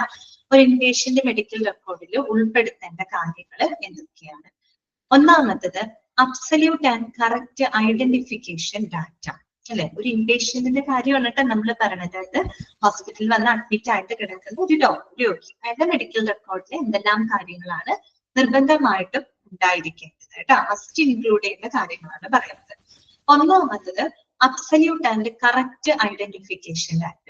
അതായത് കൃത്യമായിട്ട് വളരെ അബ്സല്യൂട്ട് ആയിട്ടുള്ള കറക്റ്റ് ആയിട്ടുള്ള ഐഡന്റിഫിക്കേഷൻ ഡാറ്റ അതിനകത്ത് ഉണ്ടായിരിക്കണം. എന്ന് വെച്ചാൽ ആ രോഗിയെ സംബന്ധിക്കുന്ന അയാളുടെ ഐഡന്റിറ്റിയുമായിട്ട് ബന്ധപ്പെട്ട കൃത്യമായിട്ടുള്ള വിവരങ്ങൾ ആ ഒരു മെഡിക്കൽ റെക്കോർഡിനകത്ത് ഉണ്ടായിരിക്കണം. അയാളുടെ പേര്, അയാളുടെ വയസ്സ്, അയാളുടെ ജെൻഡർ, അയാളുടെ ബാക്ക്ഗ്രൗണ്ട്, മറ്റുള്ള എല്ലാം അങ്ങനെ അവരുടെ ഐഡന്റിറ്റിയുമായിട്ട് ബന്ധപ്പെട്ട നെയിം, ഏജ്, റിലീജിയൻ, സെക്സ് അങ്ങനെയുള്ള കാര്യങ്ങൾ കേട്ടോ. ആ ഐഡന്റിഫിക്കേഷൻ ഡാറ്റ കൃത്യമായിട്ടുള്ളത് അതിനകത്ത് ഉണ്ടായിരിക്കണം. രണ്ടാമത്തെ പോയിന്റ് ഇതാണ്, A detailed medical history completed within the first 24 hours of admission to inpatient services. അതുപോലെ തന്നെ ആ ഒരു കിടത്തി ചികിത്സയ്ക്ക് ശേഷം, ആ കിടത്തി ചികിത്സയെങ്കിൽ ആ ഒരു അഡ്മിറ്റ് ആയതിനു ശേഷം ആദ്യത്തെ 24 മണിക്കൂറിനുള്ളിൽ പൂർത്തിയാക്കിയിട്ടുള്ള ഒരു മെഡിക്കൽ ഹിസ്റ്ററിയുടെ ഒരു രേഖപ്പെടുത്തൽ ആ അക്കൗണ്ടിനകത്ത് ഉണ്ടായിരിക്കണം. മനസ്സിലായോ? A detailed medical history completed within the first 24 hours of admission to inpatient services. അതായത് ആ രോഗിയെ പ്രവേശിപ്പിച്ച് കഴിഞ്ഞിട്ട് ആദ്യത്തെ 24 മണിക്കൂറിനുള്ളിലുള്ള ഒരു ഡീറ്റെയിൽഡ് ആയിട്ടുള്ള ഒരു മെഡിക്കൽ ഹിസ്റ്ററി അതിനകത്ത് ഉണ്ടായിരിക്കണം കേട്ടോ. കിടത്തി ചികിത്സയിൽ പ്രവേശിപ്പിച്ചതിന് ശേഷം ആദ്യത്തെ 24 മണിക്കൂറിനുള്ളിൽ ഒരു ഡീറ്റെയിൽഡ് ആയിട്ടുള്ള മെഡിക്കൽ ഹിസ്റ്ററി അതിനകത്ത് ഉണ്ടായിരിക്കണം. ഈ ഒരു ഇതിനകത്ത് ഉണ്ടായിരിക്കണം. പിന്നെ പറയുന്നത് physician assessment that completed within the first 24 hours of admission to inpatient service. അതുപോലെ തന്നെ കിടത്തി ചികിത്സയിൽ പ്രവേശിപ്പിച്ചതിന് ശേഷം ആദ്യത്തെ 24 മണിക്കൂറിൽ പൂർത്തിയാക്കിയിട്ടുള്ള ഒരു ഫിസിഷ്യന്റെ അസസ്മെന്റിന്റെ രേഖയും അതിനകത്ത് ഉണ്ടായിരിക്കണം. അതായത് ഇപ്പൊ ഒരു ഡോക്ടർ വരുന്നു, അയാൾ ആദ്യത്തെ 24 മണിക്കൂറിനുള്ളിൽ അദ്ദേഹത്തിനെ പരിശോധിച്ചിട്ട് എന്ത് അസസ്മെന്റ് ആണ് അദ്ദേഹം മുന്നോട്ട് വെച്ചിരിക്കുന്നത് അതിന്റെ രേഖ അത് കൃത്യമായിട്ട് മെഡിക്കൽ റെക്കോർഡ്സിനകത്ത് ഉണ്ടായിരിക്കണം. അതാണ് physician assessment that completed within the first 24 hours of admission to inpatient services. കേട്ടോ, കിടത്തി ചികിത്സയിൽ പ്രവേശിപ്പിച്ചിട്ട് ആദ്യത്തെ 24 മണിക്കൂറിനുള്ളിൽ പൂർത്തിയാക്കിയിട്ടുള്ള ഒരു ഫിസിഷ്യന്റെ അസസ്മെന്റ് മൂല്യനിർണ്ണയം രേഖ അതിനകത്ത് ഉണ്ടായിരിക്കണം. അതുപോലെ കിടത്തി ചികിത്സയിൽ പ്രവേശിപ്പിച്ചതിന് ശേഷം ആദ്യത്തെ 24 മണിക്കൂറിനുള്ളിൽ പൂർത്തിയാക്കിയിട്ടുള്ള ഒരു മെഡിക്കൽ ഹിസ്റ്ററിയുടെ രേഖ ഉണ്ടായിരിക്കണം. ഐഡന്റിഫിക്കേഷൻ ഡാറ്റ ഉണ്ടായിരിക്കണം. അടുത്തത് എന്താണ്? Proof of appropriate informed consent അല്ലെ. അതായത് ആ ഒരു സമ്മതത്തിന്റെ അപ്രോപ്രിയേറ്റ് ആ ഒരു സമ്മതത്തിന്റെ തെളിവുണ്ട്. കാരണം ഈ രോഗിയുടെ സമ്മതത്തോടു കൂടിയാണ് ഈ ഒരു ഹോസ്പിറ്റലിൽ അവരെ അഡ്മിറ്റ് ചെയ്തിരിക്കുന്നത് എന്നതിന്റെ ഒരു കൺസെന്റ്, ഒരു സമ്മതപത്രം, അതിന്റെ ഒരു പ്രൂഫ് അതിനകത്ത് രേഖപ്പെടുത്തിയത്. ഒരിക്കലും എന്താ പറയാ, പേഷ്യന്റിന് റൈറ്റ് ഉണ്ട്. ഇപ്പൊ പേഷ്യന്റിന് തോന്നുകയാണ് ഞാൻ അഡ്മിറ്റ് ആവുന്നില്ല എന്നുണ്ടെങ്കിൽ അത് കൃത്യമായിട്ട് എന്താ പറയാ, അത് അവരുടെ റൈറ്റ് ആണ്. അപ്പൊ തീർച്ചയായിട്ടും അവരുടെ ആ ഒരു സമ്മതം, അപ്രോപ്രിയേറ്റ് കൺസെന്റ്, ആ ഒരു സമ്മതത്തിന്റെ ഒരു പ്രൂഫ് അതിനകത്ത് വെച്ചിരിക്കണം. പിന്നെ പറയുന്നത് statements of all diagnostic and therapeutic procedures. എല്ലാ രോഗനിർണയ ചികിത്സാ നടപടിക്രമങ്ങളുടെ സ്റ്റേറ്റ്മെന്റുകൾ, വിശദമായിട്ടുള്ള പ്രസ്താവനകൾ മെഡിക്കൽ റെക്കോർഡ്സിനകത്ത് ഉണ്ടായിരിക്കണം. പിന്നെ വരുന്നത് statements of pathology and clinical laboratory examinations as well as radiology and nuclear medicine examinations. അതുകൂടാതെ ആ ഒരു രോഗിയുടെ പാത്തോളജി എന്ന് പറഞ്ഞാൽ നമുക്കറിയാം അല്ലെ, സ്റ്റഡി ഓഫ് ഡിസീസ് ആണ് ഉദ്ദേശിക്കുന്നത്. അപ്പൊ പാത്തോളജി, അതുപോലെ തന്നെ ഇപ്പൊ ലാബ് ടെസ്റ്റുകളുടെ ഒക്കെ ഉണ്ടെങ്കിൽ ആ ലാബ് ക്ലിനിക്കൽ ലബോറട്ടറി പരിശോധനകളുടെ രേഖകള്, അതുപോലെ തന്നെ ഇപ്പൊ റേഡിയോളജി അതും ഒരു ഡയഗ്നോസ്റ്റിക് ആണ് അല്ലെ. ഇപ്പൊ എന്തെങ്കിലും എക്സ്റേയോ സ്കാനിങ്ങോ അങ്ങനെ എന്തെങ്കിലും പരിശോധനകളൊക്കെ നടത്തിയിട്ടുണ്ട്. അതുപോലെ ന്യൂക്ലിയർ മെഡിസിൻ എക്സാമിനേഷൻ നമ്മുടെ ഡിപ്പാർട്ട്മെന്റിൽ പഠിച്ചിട്ടുണ്ട് കേട്ടോ. ന്യൂക്ലിയർ മെഡിസിൻ എന്ന് പറഞ്ഞ് പഠിച്ചിട്ടുണ്ട് അല്ലെ. ഈ റേഡിയോ ഐസോട്ടോപ്സ് ഒക്കെ ഉപയോഗിച്ചുകൊണ്ട് നമ്മൾ ഇമേജിംഗ് ഒക്കെ എടുക്കുന്ന ആ രീതിയിൽ രോഗനിർണയം നടത്തുന്നുണ്ട് അല്ലെ. അപ്പൊ അത്തരത്തിലുള്ള ലബോറട്ടറി എക്സാമിനേഷൻ, റേഡിയോളജി എക്സാമിനേഷൻസ് ആയിരിക്കും, അതും അല്ലെങ്കിൽ ന്യൂക്ലിയർ മെഡിസിൻ എക്സാമിനേഷൻസ് ഒക്കെ നടത്തിയതിന്റെ കൃത്യമായിട്ടുള്ള രേഖകൾ, സ്റ്റേറ്റ്മെന്റ്സുകൾ അതിനകത്ത് ഉണ്ടായിരിക്കണം. എല്ലാവർക്കും ഇത് ചെയ്തു എന്ന് വരില്ല, ചെയ്തവരുടെയൊക്കെ എല്ലാം കൃത്യമായിട്ട് അതിനകത്ത് രേഖപ്പെടുത്തിയിട്ടുണ്ടായിരിക്കണം. പിന്നെന്താണ്, consultation reports and progress notes അല്ലെ. അതായത് ആ രോഗിയുടെ കൺസൾട്ടേഷൻ റിപ്പോർട്ട്സുകൾ അല്ലെ, ആ ഒരു ഡോക്ടർ കൺസൾട്ട് ചെയ്തതിന്റെ റിപ്പോർട്ടുകളും, പിന്നെ അതുപോലെ ഒരു ഇൻപേഷ്യന്റ് ആണ് അല്ലെ, അഡ്മിറ്റ് ആയ പേഷ്യന്റ്, അപ്പൊ ഓരോ ദിവസവും ഉള്ളവരുടെ ഒരു പ്രോഗ്രസ്, പുരോഗമനം, അവരുടെ ട്രീറ്റ്മെന്റ് കൊടുക്കുന്നതിനനുസരിച്ച് അവർ ബെറ്റർ ആയിട്ട് വരും അല്ലെ. അവരുടെ പ്രോഗ്രസ് നോട്ട്സുകളും അതിനകത്ത് കൃത്യമായിട്ട് ഉണ്ടായിരിക്കണം. പിന്നെ പറയുന്നത് ഓപ്പറേറ്റീവ് ആൻഡ് അനസ്തേഷ്യ റിപ്പോർട്ട്സ്. ഇപ്പൊ ചില പേഷ്യൻസിന് ഒരു ഓപ്പറേഷൻ നടത്തിയിട്ടുണ്ടാവും, അതുപോലെ അനസ്തേഷ്യ, അതിന്റെ ഭാഗമായിട്ട് അനസ്തേഷ്യ മറ്റും കൊടുക്കും അല്ലെ. അപ്പൊ അതിന് അത്രയും എല്ലാ കാര്യങ്ങളും ഒന്നും അതിന് കളയാനില്ല. അപ്പൊ എന്തെങ്കിലും ഓപ്പറേറ്റീവ് ആയിട്ടുള്ള അനസ്തേഷ്യ റിപ്പോർട്ടുകളൊക്കെ അതിനകത്ത് സൂക്ഷിച്ചിരിക്കണം. പിന്നെ പറയുന്നത് a discharge summary return at the termination of hospitalisation, briefly summarising the reason for hospitalisation, important findings, procedures done and treatments provided, the condition of the patient on discharge, and the specific instructions given to the patient and family. Final അവസാനം എന്ത് ചേർക്കണം, നമ്മൾ hospitalisation അവസാനിപ്പിച്ച് പോകുമ്പോൾ, hospitalisation കഴിഞ്ഞവർ discharge ചെയ്ത് പോകുമല്ലോ, അപ്പൊ സ്വാഭാവികമായിട്ട് എന്തെങ്കിലും ഡിസ്ചാർജ് സമ്മറി വേണം അല്ലെ. ആ ഒരു ബ്രീഫ് ആയിട്ടുള്ള ഒരു ഡിസ്ചാർജ് സമ്മറി, അതിനകത്ത് എന്തെല്ലാം കാര്യങ്ങൾ ഉൾപ്പെടുത്തണം, റീസൺ ഫോർ ഹോസ്പിറ്റലൈസേഷൻ, എന്തുകൊണ്ടാണ് ഹോസ്പിറ്റലൈസേഷൻ ചെയ്യാനുണ്ടായ കാരണം, ഇമ്പോർട്ടന്റ് ഫൈൻഡിങ്സ്, പിന്നീട് അവർ ട്രീറ്റ്മെന്റ് തുടങ്ങിയപ്പോൾ അതിൽ നിന്ന് കണ്ടെത്തിയ പ്രധാനപ്പെട്ട കണ്ടെത്തലുകൾ, രോഗനിർണയം നടത്തിയപ്പോൾ കണ്ടെത്തിയ കാര്യങ്ങള്, പ്രൊസീജിയേഴ്സ് ഡൺ അല്ലെ, എന്തൊക്കെ നടപടിക്രമങ്ങൾ അവർക്കായിട്ട് എടുത്തിട്ടുണ്ട്, അതുപോലെ തന്നെ ട്രീറ്റ്മെന്റ്സ് പ്രൊവൈഡഡ്, അതുപോലെ എന്തൊക്കെ ട്രീറ്റ്മെന്റുകളാണ് അവർക്കായിട്ട് നൽകിയത്. പിന്നെ ഒരു കോമ ഇടുന്നു കേട്ടോ അവിടെ, the condition of the patient on discharge. Discharge ചെയ്യുന്ന സമയത്ത് ആ ഒരു പേഷ്യന്റിന്റെ കണ്ടീഷൻ എന്തൊക്കെയാണ്, അതുപോലെ തന്നെ specific instructions given to the patient and family. അതിനുശേഷം പേഷ്യന്റിനും അവരുടെ കുടുംബാംഗങ്ങൾക്കും പ്രത്യേകമായിട്ട് കൊടുത്ത ചില നിർദ്ദേശങ്ങൾ, ഒരു ഫോളോ അപ്പ് കെയർ ഒക്കെ ആയിരിക്കാം. അങ്ങനെ ഇത്തരം കാര്യങ്ങൾ ഉൾപ്പെടുന്ന ഒരു ബ്രീഫ് ആയിട്ടുള്ള മെഡിക്കൽ സമ്മറി, മീൻസ് ഒരു ഡിസ്ചാർജ് സമ്മറിയും ഇവിടെ ഉണ്ടായിരിക്കണം, മെഡിക്കൽ റെക്കോർഡ്സിനകത്ത് സൂക്ഷിച്ചിരിക്കണം. അങ്ങനെ സൂക്ഷിക്കുമ്പോൾ medical records should be confidentially guaranteed, presently authenticated, legible and complete. പിന്നെ എന്താ പറയുന്നത്, മെഡിക്കൽ റെക്കോർഡ്സ് എന്ന് പറയുമ്പോൾ ഇപ്പോഴും എന്തായിരിക്കണം, കോൺഫിഡൻഷ്യലി ഗ്യാരണ്ടീഡ് ആയിരിക്കും, എന്ന് വെച്ചാൽ സ്വകാര്യത ഉറപ്പുവരുത്തുന്നതായിരിക്കണം. പ്രസന്റ്ലി ഓതന്റിക്കേറ്റഡ് എന്ന് വെച്ചാൽ നിലവിൽ ആധികാരികതയുള്ളതായിരിക്കണം. ആധികാരികതയുള്ളതാന്ന് വെച്ച് കഴിഞ്ഞാൽ ഓതന്റിക്കേറ്റഡ് ആണെന്ന് പറഞ്ഞാൽ എന്താണ്, ജെന്യുവിൻ ആയിരിക്കണം എന്നാണ് ഉദ്ദേശിക്കുന്നത് കേട്ടോ. ട്രസ്റ്റ് വർത്തി ആയിരിക്കണം, അതായത് ഒരു വളരെ ജെന്യുവിൻ ആയിട്ടുള്ള റെക്കോർഡ് ആയിരിക്കണം. എഴുതി ചേർക്കാം എന്നല്ല, സത്യസന്ധമായിട്ട് വളരെ ട്രസ്റ്റ് വർത്തി ആയിട്ട് ജെന്യുവിൻ ആയിട്ടുള്ള കാര്യങ്ങളായിരിക്കും അതിനകത്ത് ഉണ്ടായിരിക്കും. അതാണ് പ്രസന്റ്ലി ഓതന്റിക്കേറ്റഡ് എന്ന് പറഞ്ഞത് കേട്ടോ. പിന്നെ ലെജിബിൾ ആൻഡ് കംപ്ലീറ്റ്, വളരെ വ്യക്തമായിരിക്കണം, പൂർണ്ണമായിരിക്കണം. പൂർത്തിയാക്കാത്ത മെഡിക്കൽ റെക്കോർഡ്സ് അത് വളരെ പ്രശ്നമാണ്. ഇപ്പോഴും medical records complete and updated ആയിരിക്കും. മനസ്സിലായല്ലോ. അപ്പൊ നമ്മൾ ഇവിടെ പഠിച്ചത് വേറൊന്നുമില്ല, ഒരു ഇൻപേഷ്യന്റിന്റെ മെഡിക്കൽ റെക്കോർഡിൽ മസ്റ്റ് ആയിട്ടും ഉൾപ്പെടുത്തേണ്ട കാര്യങ്ങൾ. ഒന്ന്, ആ ഒരു പേഷ്യന്റിന്റെ ഐഡന്റിഫിക്കേഷൻ ഡാറ്റ, കൃത്യമായിട്ടുള്ള ആക്യുറേറ്റ് ആയിട്ടുള്ള ഐഡന്റിഫിക്കേഷൻ ഡാറ്റ ഉണ്ടായിരിക്കണം. പിന്നെ ആ ഒരു കിടത്തി ചികിത്സയിൽ പ്രവേശിപ്പിച്ച ശേഷം ആദ്യത്തെ 24 മണിക്കൂറിനുള്ളിൽ പൂർത്തിയാക്കിയിട്ടുള്ള ഒരു മെഡിക്കൽ ഹിസ്റ്ററിയുടെ രേഖ അതിനകത്ത് ഉണ്ടായിരിക്കണം. അതുപോലെ ഇതുപോലെ അഡ്മിറ്റ് ആയതിനു ശേഷം ആദ്യത്തെ 24 മണിക്കൂറിനുള്ളിൽ പൂർത്തിയാക്കിയിട്ടുള്ള ഒരു ഫിസിഷ്യന്റെ അസസ്മെന്റ് രേഖയും അതിനകത്ത് ഉണ്ടായിരിക്കണം കേട്ടോ, മൂല്യനിർണ്ണയ രേഖ ഉണ്ടായിരിക്കണം. അതുപോലെ തന്നെ ആ രോഗിയുടെ കൺസെന്റ് അല്ലെ, അപ്പൊ രോഗി മീൻസ് ആ രോഗിയുടെ ആ ഒരു സമ്മതം, അവരുടെ സമ്മതത്തോട് കൂടിയിട്ടാണ് ഇവിടെ പ്രവേശിപ്പിച്ചിരിക്കുന്നത് എന്നതിന്റെ ഒരു അപ്രോപ്രിയേറ്റ് ഇൻഫോംഡ് കൺസെന്റിന്റെ പ്രൂഫ് അവിടെ ഉണ്ടായിരിക്കും. ഉണ്ടായിരിക്കണം. അതുപോലെ അവർക്കായിട്ട് രോഗനിർണയത്തിന്റെയും മറ്റ് ചികിത്സാ നടപടിക്രമങ്ങളുടെയും സ്റ്റേറ്റ്മെന്റ്സുകൾ ഉണ്ടായിരിക്കണം. അവർക്കായിട്ട് നടത്തിയിട്ടുള്ള ലാബ് പരിശോധനകൾ അല്ലെങ്കിൽ ചിലപ്പോൾ റേഡിയോളജി പരിശോധനകൾ, ന്യൂക്ലിയർ മെഡിസിൻ പരിശോധനകളുടെ ഒക്കെ രേഖകൾ, സ്റ്റേറ്റ്മെന്റ്സുകൾ കൃത്യമായിട്ട് ഉണ്ടാവണം. അതുപോലെ അവരുടെ കൺസൾട്ടേഷൻ റിപ്പോർട്ടുകൾ, അവർക്കുണ്ടായിട്ടുള്ള പ്രോഗ്രസ് നോട്ട്സുകൾ അതുണ്ടായിരിക്കണം. ഓപ്പറേറ്റീവ് അനസ്തീഷ്യ റിപ്പോർട്ടുകൾ ഉണ്ടായിരിക്കണം. ഫൈനലി ഒരു ഡിസ്ചാർജ് സമ്മറി, ഒരു ബ്രീഫ് ആയിട്ട് അതിനകത്ത് ഉണ്ടാക്കി. അതിനകത്ത് എന്തുകൊണ്ട് അവർ ഹോസ്പിറ്റലൈസ് ചെയ്തു, അതിന് അവരുടെ ആ ഒരു രോഗത്തെ പറ്റി കണ്ടെത്തിയ പ്രധാനപ്പെട്ട കണ്ടെത്തലുകൾ എന്തൊക്കെയാണ്, എന്തെല്ലാം നടപടിക്രമങ്ങളും ചികിത്സകളുമാണ് അവർക്ക് കൊടുത്തത്. അതുപോലെ ഡിസ്ചാർജ് ചെയ്യുന്ന സമയത്ത് രോഗിയുടെ കണ്ടീഷൻ എന്താണ്, ഇനി എന്തൊക്കെ നിർദ്ദേശങ്ങളാണ് പേഷ്യന്റിനും അയാളുടെ ഫാമിലിക്കായിട്ട് കൊടുത്തിട്ടുള്ളത് എന്നത് ഉൾപ്പെടെയുള്ള എല്ലാ കാര്യങ്ങളും അടങ്ങുന്ന ഒരു ബ്രീഫ് സമ്മറി എവിടെ ഉണ്ടായിരിക്കണം.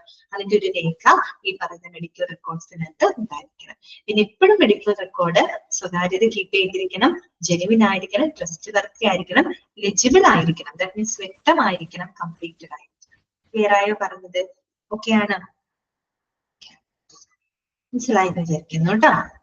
അപ്പൊ അതൊരോന്നും നോക്കുക എന്തൊക്കെയാണ് വേണ്ടത് കേട്ടോ. അടുത്തതാണ് മെഡിക്കൽ റെക്കോർഡ് പോളിസീസ് കേട്ടോ. മെഡിക്കൽ റെക്കോർഡുമായിട്ട് ബന്ധപ്പെട്ട് ചില പോളിസികളാണ് ഇത് നമ്മൾ പരിചയപ്പെടാൻ പോകുന്നത്. ഇപ്പൊ അത്യാവശ്യം അധികം ഉണ്ട് കേട്ടോ, ഒരുപാട് പോളിസികൾ നമുക്ക് പരിചയപ്പെടാനുണ്ട്. അപ്പൊ അതിൽ കുറച്ച് അത് നമുക്ക് നോക്കാം. ആദ്യത്തെ കേട്ടോ മെഡിക്കൽ റെക്കോർഡ് പോളിസികളാണ് ഇത് നമ്മൾ പഠിക്കുന്നത് കേട്ടോ. മെഡിക്കൽ റെക്കോർഡുമായിട്ട് ബന്ധപ്പെട്ട നയങ്ങള്. ഒന്നാമത്തെ പറഞ്ഞത് രജിസ്ട്രേഷൻ സിസ്റ്റം ആണ്. അതാണ് രജിസ്ട്രേഷൻ സിസ്റ്റം. എന്താണ്? സിമ്പിൾ ആയിട്ടുള്ള കാര്യങ്ങളാണ്. A central registration system with the 24-hour service should preferably be kept for all outpatients and inpatients. അല്ലെ?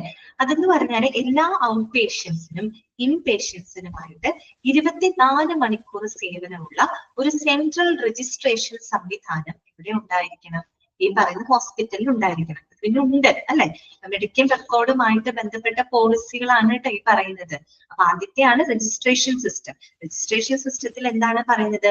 ഔട്ട് പേഷ്യന്റിനായാലും ഇൻപേഷ്യൻസിനായി കഴിഞ്ഞാലും 24 മണിക്കൂർ സേവനമുള്ള ഒരു സെൻട്രൽ രജിസ്ട്രേഷൻ സംവിധാനം അവിടെ ഉണ്ടായിരിക്കണം. ഓക്കെ. രണ്ടാമത്തെ പോയിന്റ് അതിൽ പറയുന്നത് each patient will have 1 unit record and 1 permanent number used for all episode of care. അതുകൂടാണ്ട് ഓരോ പേഷ്യന്റിനും ഒരു 1 യൂണിറ്റ് റെക്കോർഡ് എന്ന് വെച്ചാൽ ഒരു സിംഗിൾ യൂണിറ്റ് റെക്കോർഡ് ഉണ്ടായിരിക്കണം. എന്ന് വെച്ചാൽ എത്ര പേഷ്യൻസ് ഉണ്ടായാലും ഓരോ പേഷ്യന്റിനും അവർക്ക് സിംഗിൾ ആയിട്ടുള്ള ഒരു യൂണിക് മെഡിക്കൽ റെക്കോർഡ് ഉണ്ടായിരിക്കണം. അതാണ് അവിടെ ഉദ്ദേശിക്കുന്നത് കേട്ടോ. അല്ലാണ്ട് 2 പേർക്ക് കൂടി ഒരെണ്ണം, 3-4 പേർക്ക് കൂടി ഒരെണ്ണം, അങ്ങനത്തെ ഒരു കൺസെപ്റ്റ് അല്ല. എത്ര രോഗികൾ ഉണ്ടെങ്കിലും ഓരോ രോഗിക്കും സെപ്പറേറ്റ് ആയിട്ടൊരു സിംഗിൾ ആയിട്ടുള്ള ഒരു യുണീക്ക് ആയിട്ടുള്ള മെഡിക്കൽ റെക്കോർഡ് ഉണ്ടായിരിക്കണം. അത് മാത്രമല്ല 1 പെർമനന്റ് നമ്പർ അല്ലെ used for all episode of care. അതുപോലെ അവരുടെ പരിചരണത്തിനുടനീളം അവർക്കായിട്ടൊരു പെർമനന്റ് രജിസ്ട്രേഷൻ നമ്പർ ഉണ്ടായിരിക്കും. അത് നമുക്കറിയാലോ, നമ്മളൊരു ഹോസ്പിറ്റലിൽ പോകുമ്പോൾ നമുക്കൊരു രജിസ്ട്രേഷൻ ഐ ഡി തരും. അതാണ് മുഴുനീള ചികിത്സയിൽ നമ്മൾ ഉപയോഗിക്കുന്നത്. അതായത് കുറച്ച് കഴിയുമ്പോൾ രജിസ്ട്രേഷൻ ഇന്നത്തെ തവണ ചെയ്യുമ്പോൾ രജിസ്ട്രേഷൻ നമ്പർ നമ്മുടെ മാറുന്നുണ്ടോ? ഇല്ല അല്ലെ? ആ രജിസ്ട്രേഷൻ ഐ ഡി നമ്മുടെ മാറുന്നുണ്ടോ? ഇല്ല. എല്ലാ കാലത്തും അത് തന്നെയായിരിക്കും നമ്മുടെ രജിസ്ട്രേഷൻ ഐ ഡി. അപ്പൊ എന്നതുപോലെ ഓരോ പേഷ്യന്റിനും അവർക്ക് സിംഗിൾ ആയിട്ടുള്ള ഒരു സെപ്പറേറ്റ് മെഡിക്കൽ റെക്കോർഡ് ഉണ്ടായിരിക്കണം. അതുപോലെ ഒരു പെർമനന്റ് നമ്പറും അവർക്ക് ഉണ്ടായിരിക്കണം അല്ലെ? ഓക്കെ. പിന്നെന്താണ്? A separate registration for accident and emergency patients with 24 hours service should also be given. അതുകൂടാതെ ഒരു എന്താ പറയാ ആക്സിഡന്റ് അല്ലെങ്കിൽ എമർജൻസി പേഷ്യൻസിനായിട്ട് ഒരു സെപ്പറേറ്റ് രജിസ്ട്രേഷൻ സിസ്റ്റം അവിടെ ഉണ്ടായിരിക്കും. ഇതുപോലെ 24 മണിക്കൂറും സേവനം നൽകുന്ന ഒരു സെപ്പറേറ്റ് രജിസ്ട്രേഷൻ സിസ്റ്റം എവിടെ ഉണ്ടായിരിക്കണം? ഹോസ്പിറ്റലിൽ ഉണ്ടായിരിക്കും. അത് ആർക്ക് വേണ്ടിയിട്ടാണ്? ഈ പറയുന്ന ആക്സിഡന്റ് എമർജൻസി പേഷ്യൻസിന് വേണ്ടിയിട്ട് അല്ലെ? ആക്സിഡന്റ് എമർജൻസി ഒക്കെ വരുന്ന പേഷ്യൻസിന് അവർക്ക് ഡീൽ ചെയ്യുന്നതിന് വേണ്ടിയിട്ട് 24 hours സേവനം കൊടുക്കുന്ന ഒരു സെപ്പറേറ്റ് രജിസ്ട്രേഷൻ സിസ്റ്റം അവിടെ ഉണ്ടായിരിക്കണം. അത്രേ പറയുന്നുള്ളൂ. ക്ലിയർ ആയില്ലേ? ഒരു രജിസ്ട്രേഷൻ സിസ്റ്റം അത്യാവശ്യം വേണ്ടതാണ്. അതിൽ പറയുന്നത് ഇത്രയേ ഉള്ളൂ. എല്ലാ ഔട്ട് പേഷ്യൻസിനും ഇൻപേഷ്യൻസ് ആയിട്ട് ഒരു 24 മണിക്കൂർ സേവനമുള്ള സെൻട്രൽ രജിസ്ട്രേഷൻ സിസ്റ്റം ഉണ്ടായിരിക്കണം. അതുപോലെ രോഗികൾക്ക് ഒരു സിംഗിൾ ആയിട്ടുള്ള മെഡിക്കൽ റെക്കോർഡ്സ്, ഒരു പെർമനന്റ് ആയിട്ടുള്ള ഒരു രജിസ്ട്രേഷൻ ഐ ഡിയും അവർക്ക് ഉണ്ടായിരിക്കണം.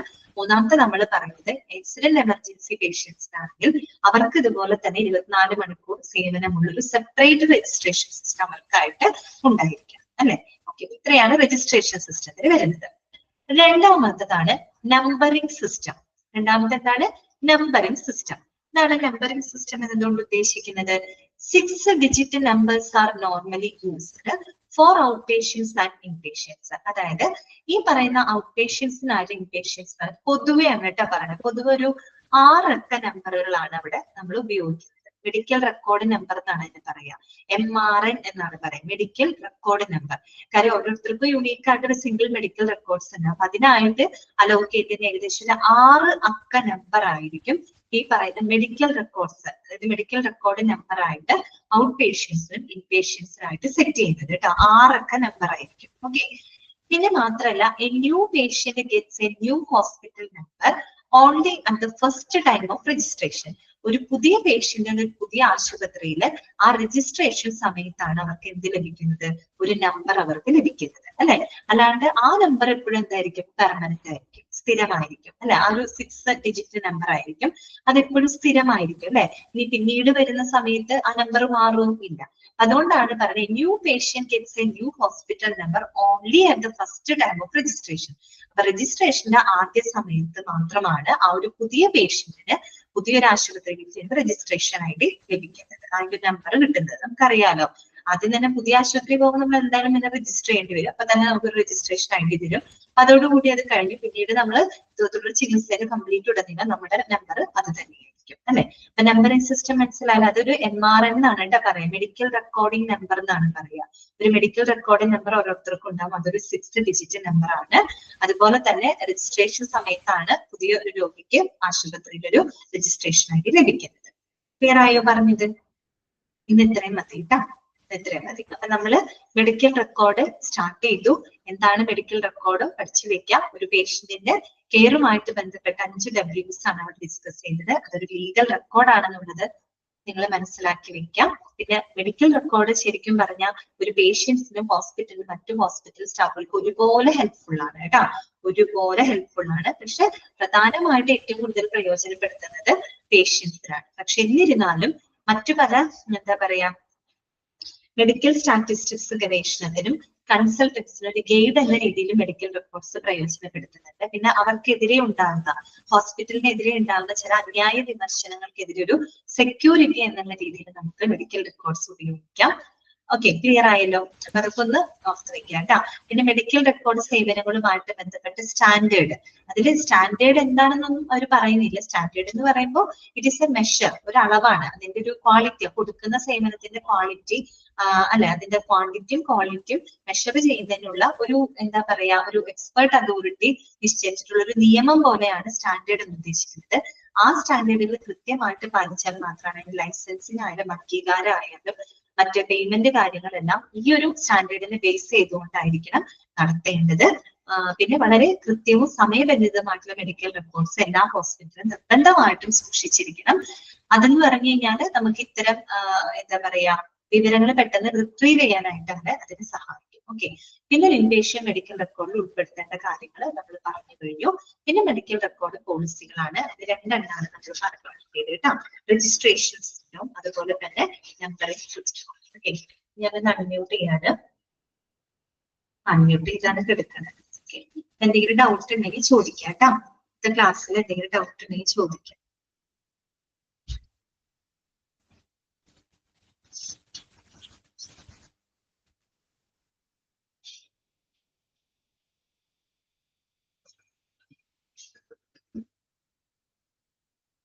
ഓക്കെ ആണോ? ഇതിന് ഡൗട്ട് ഉണ്ടോ?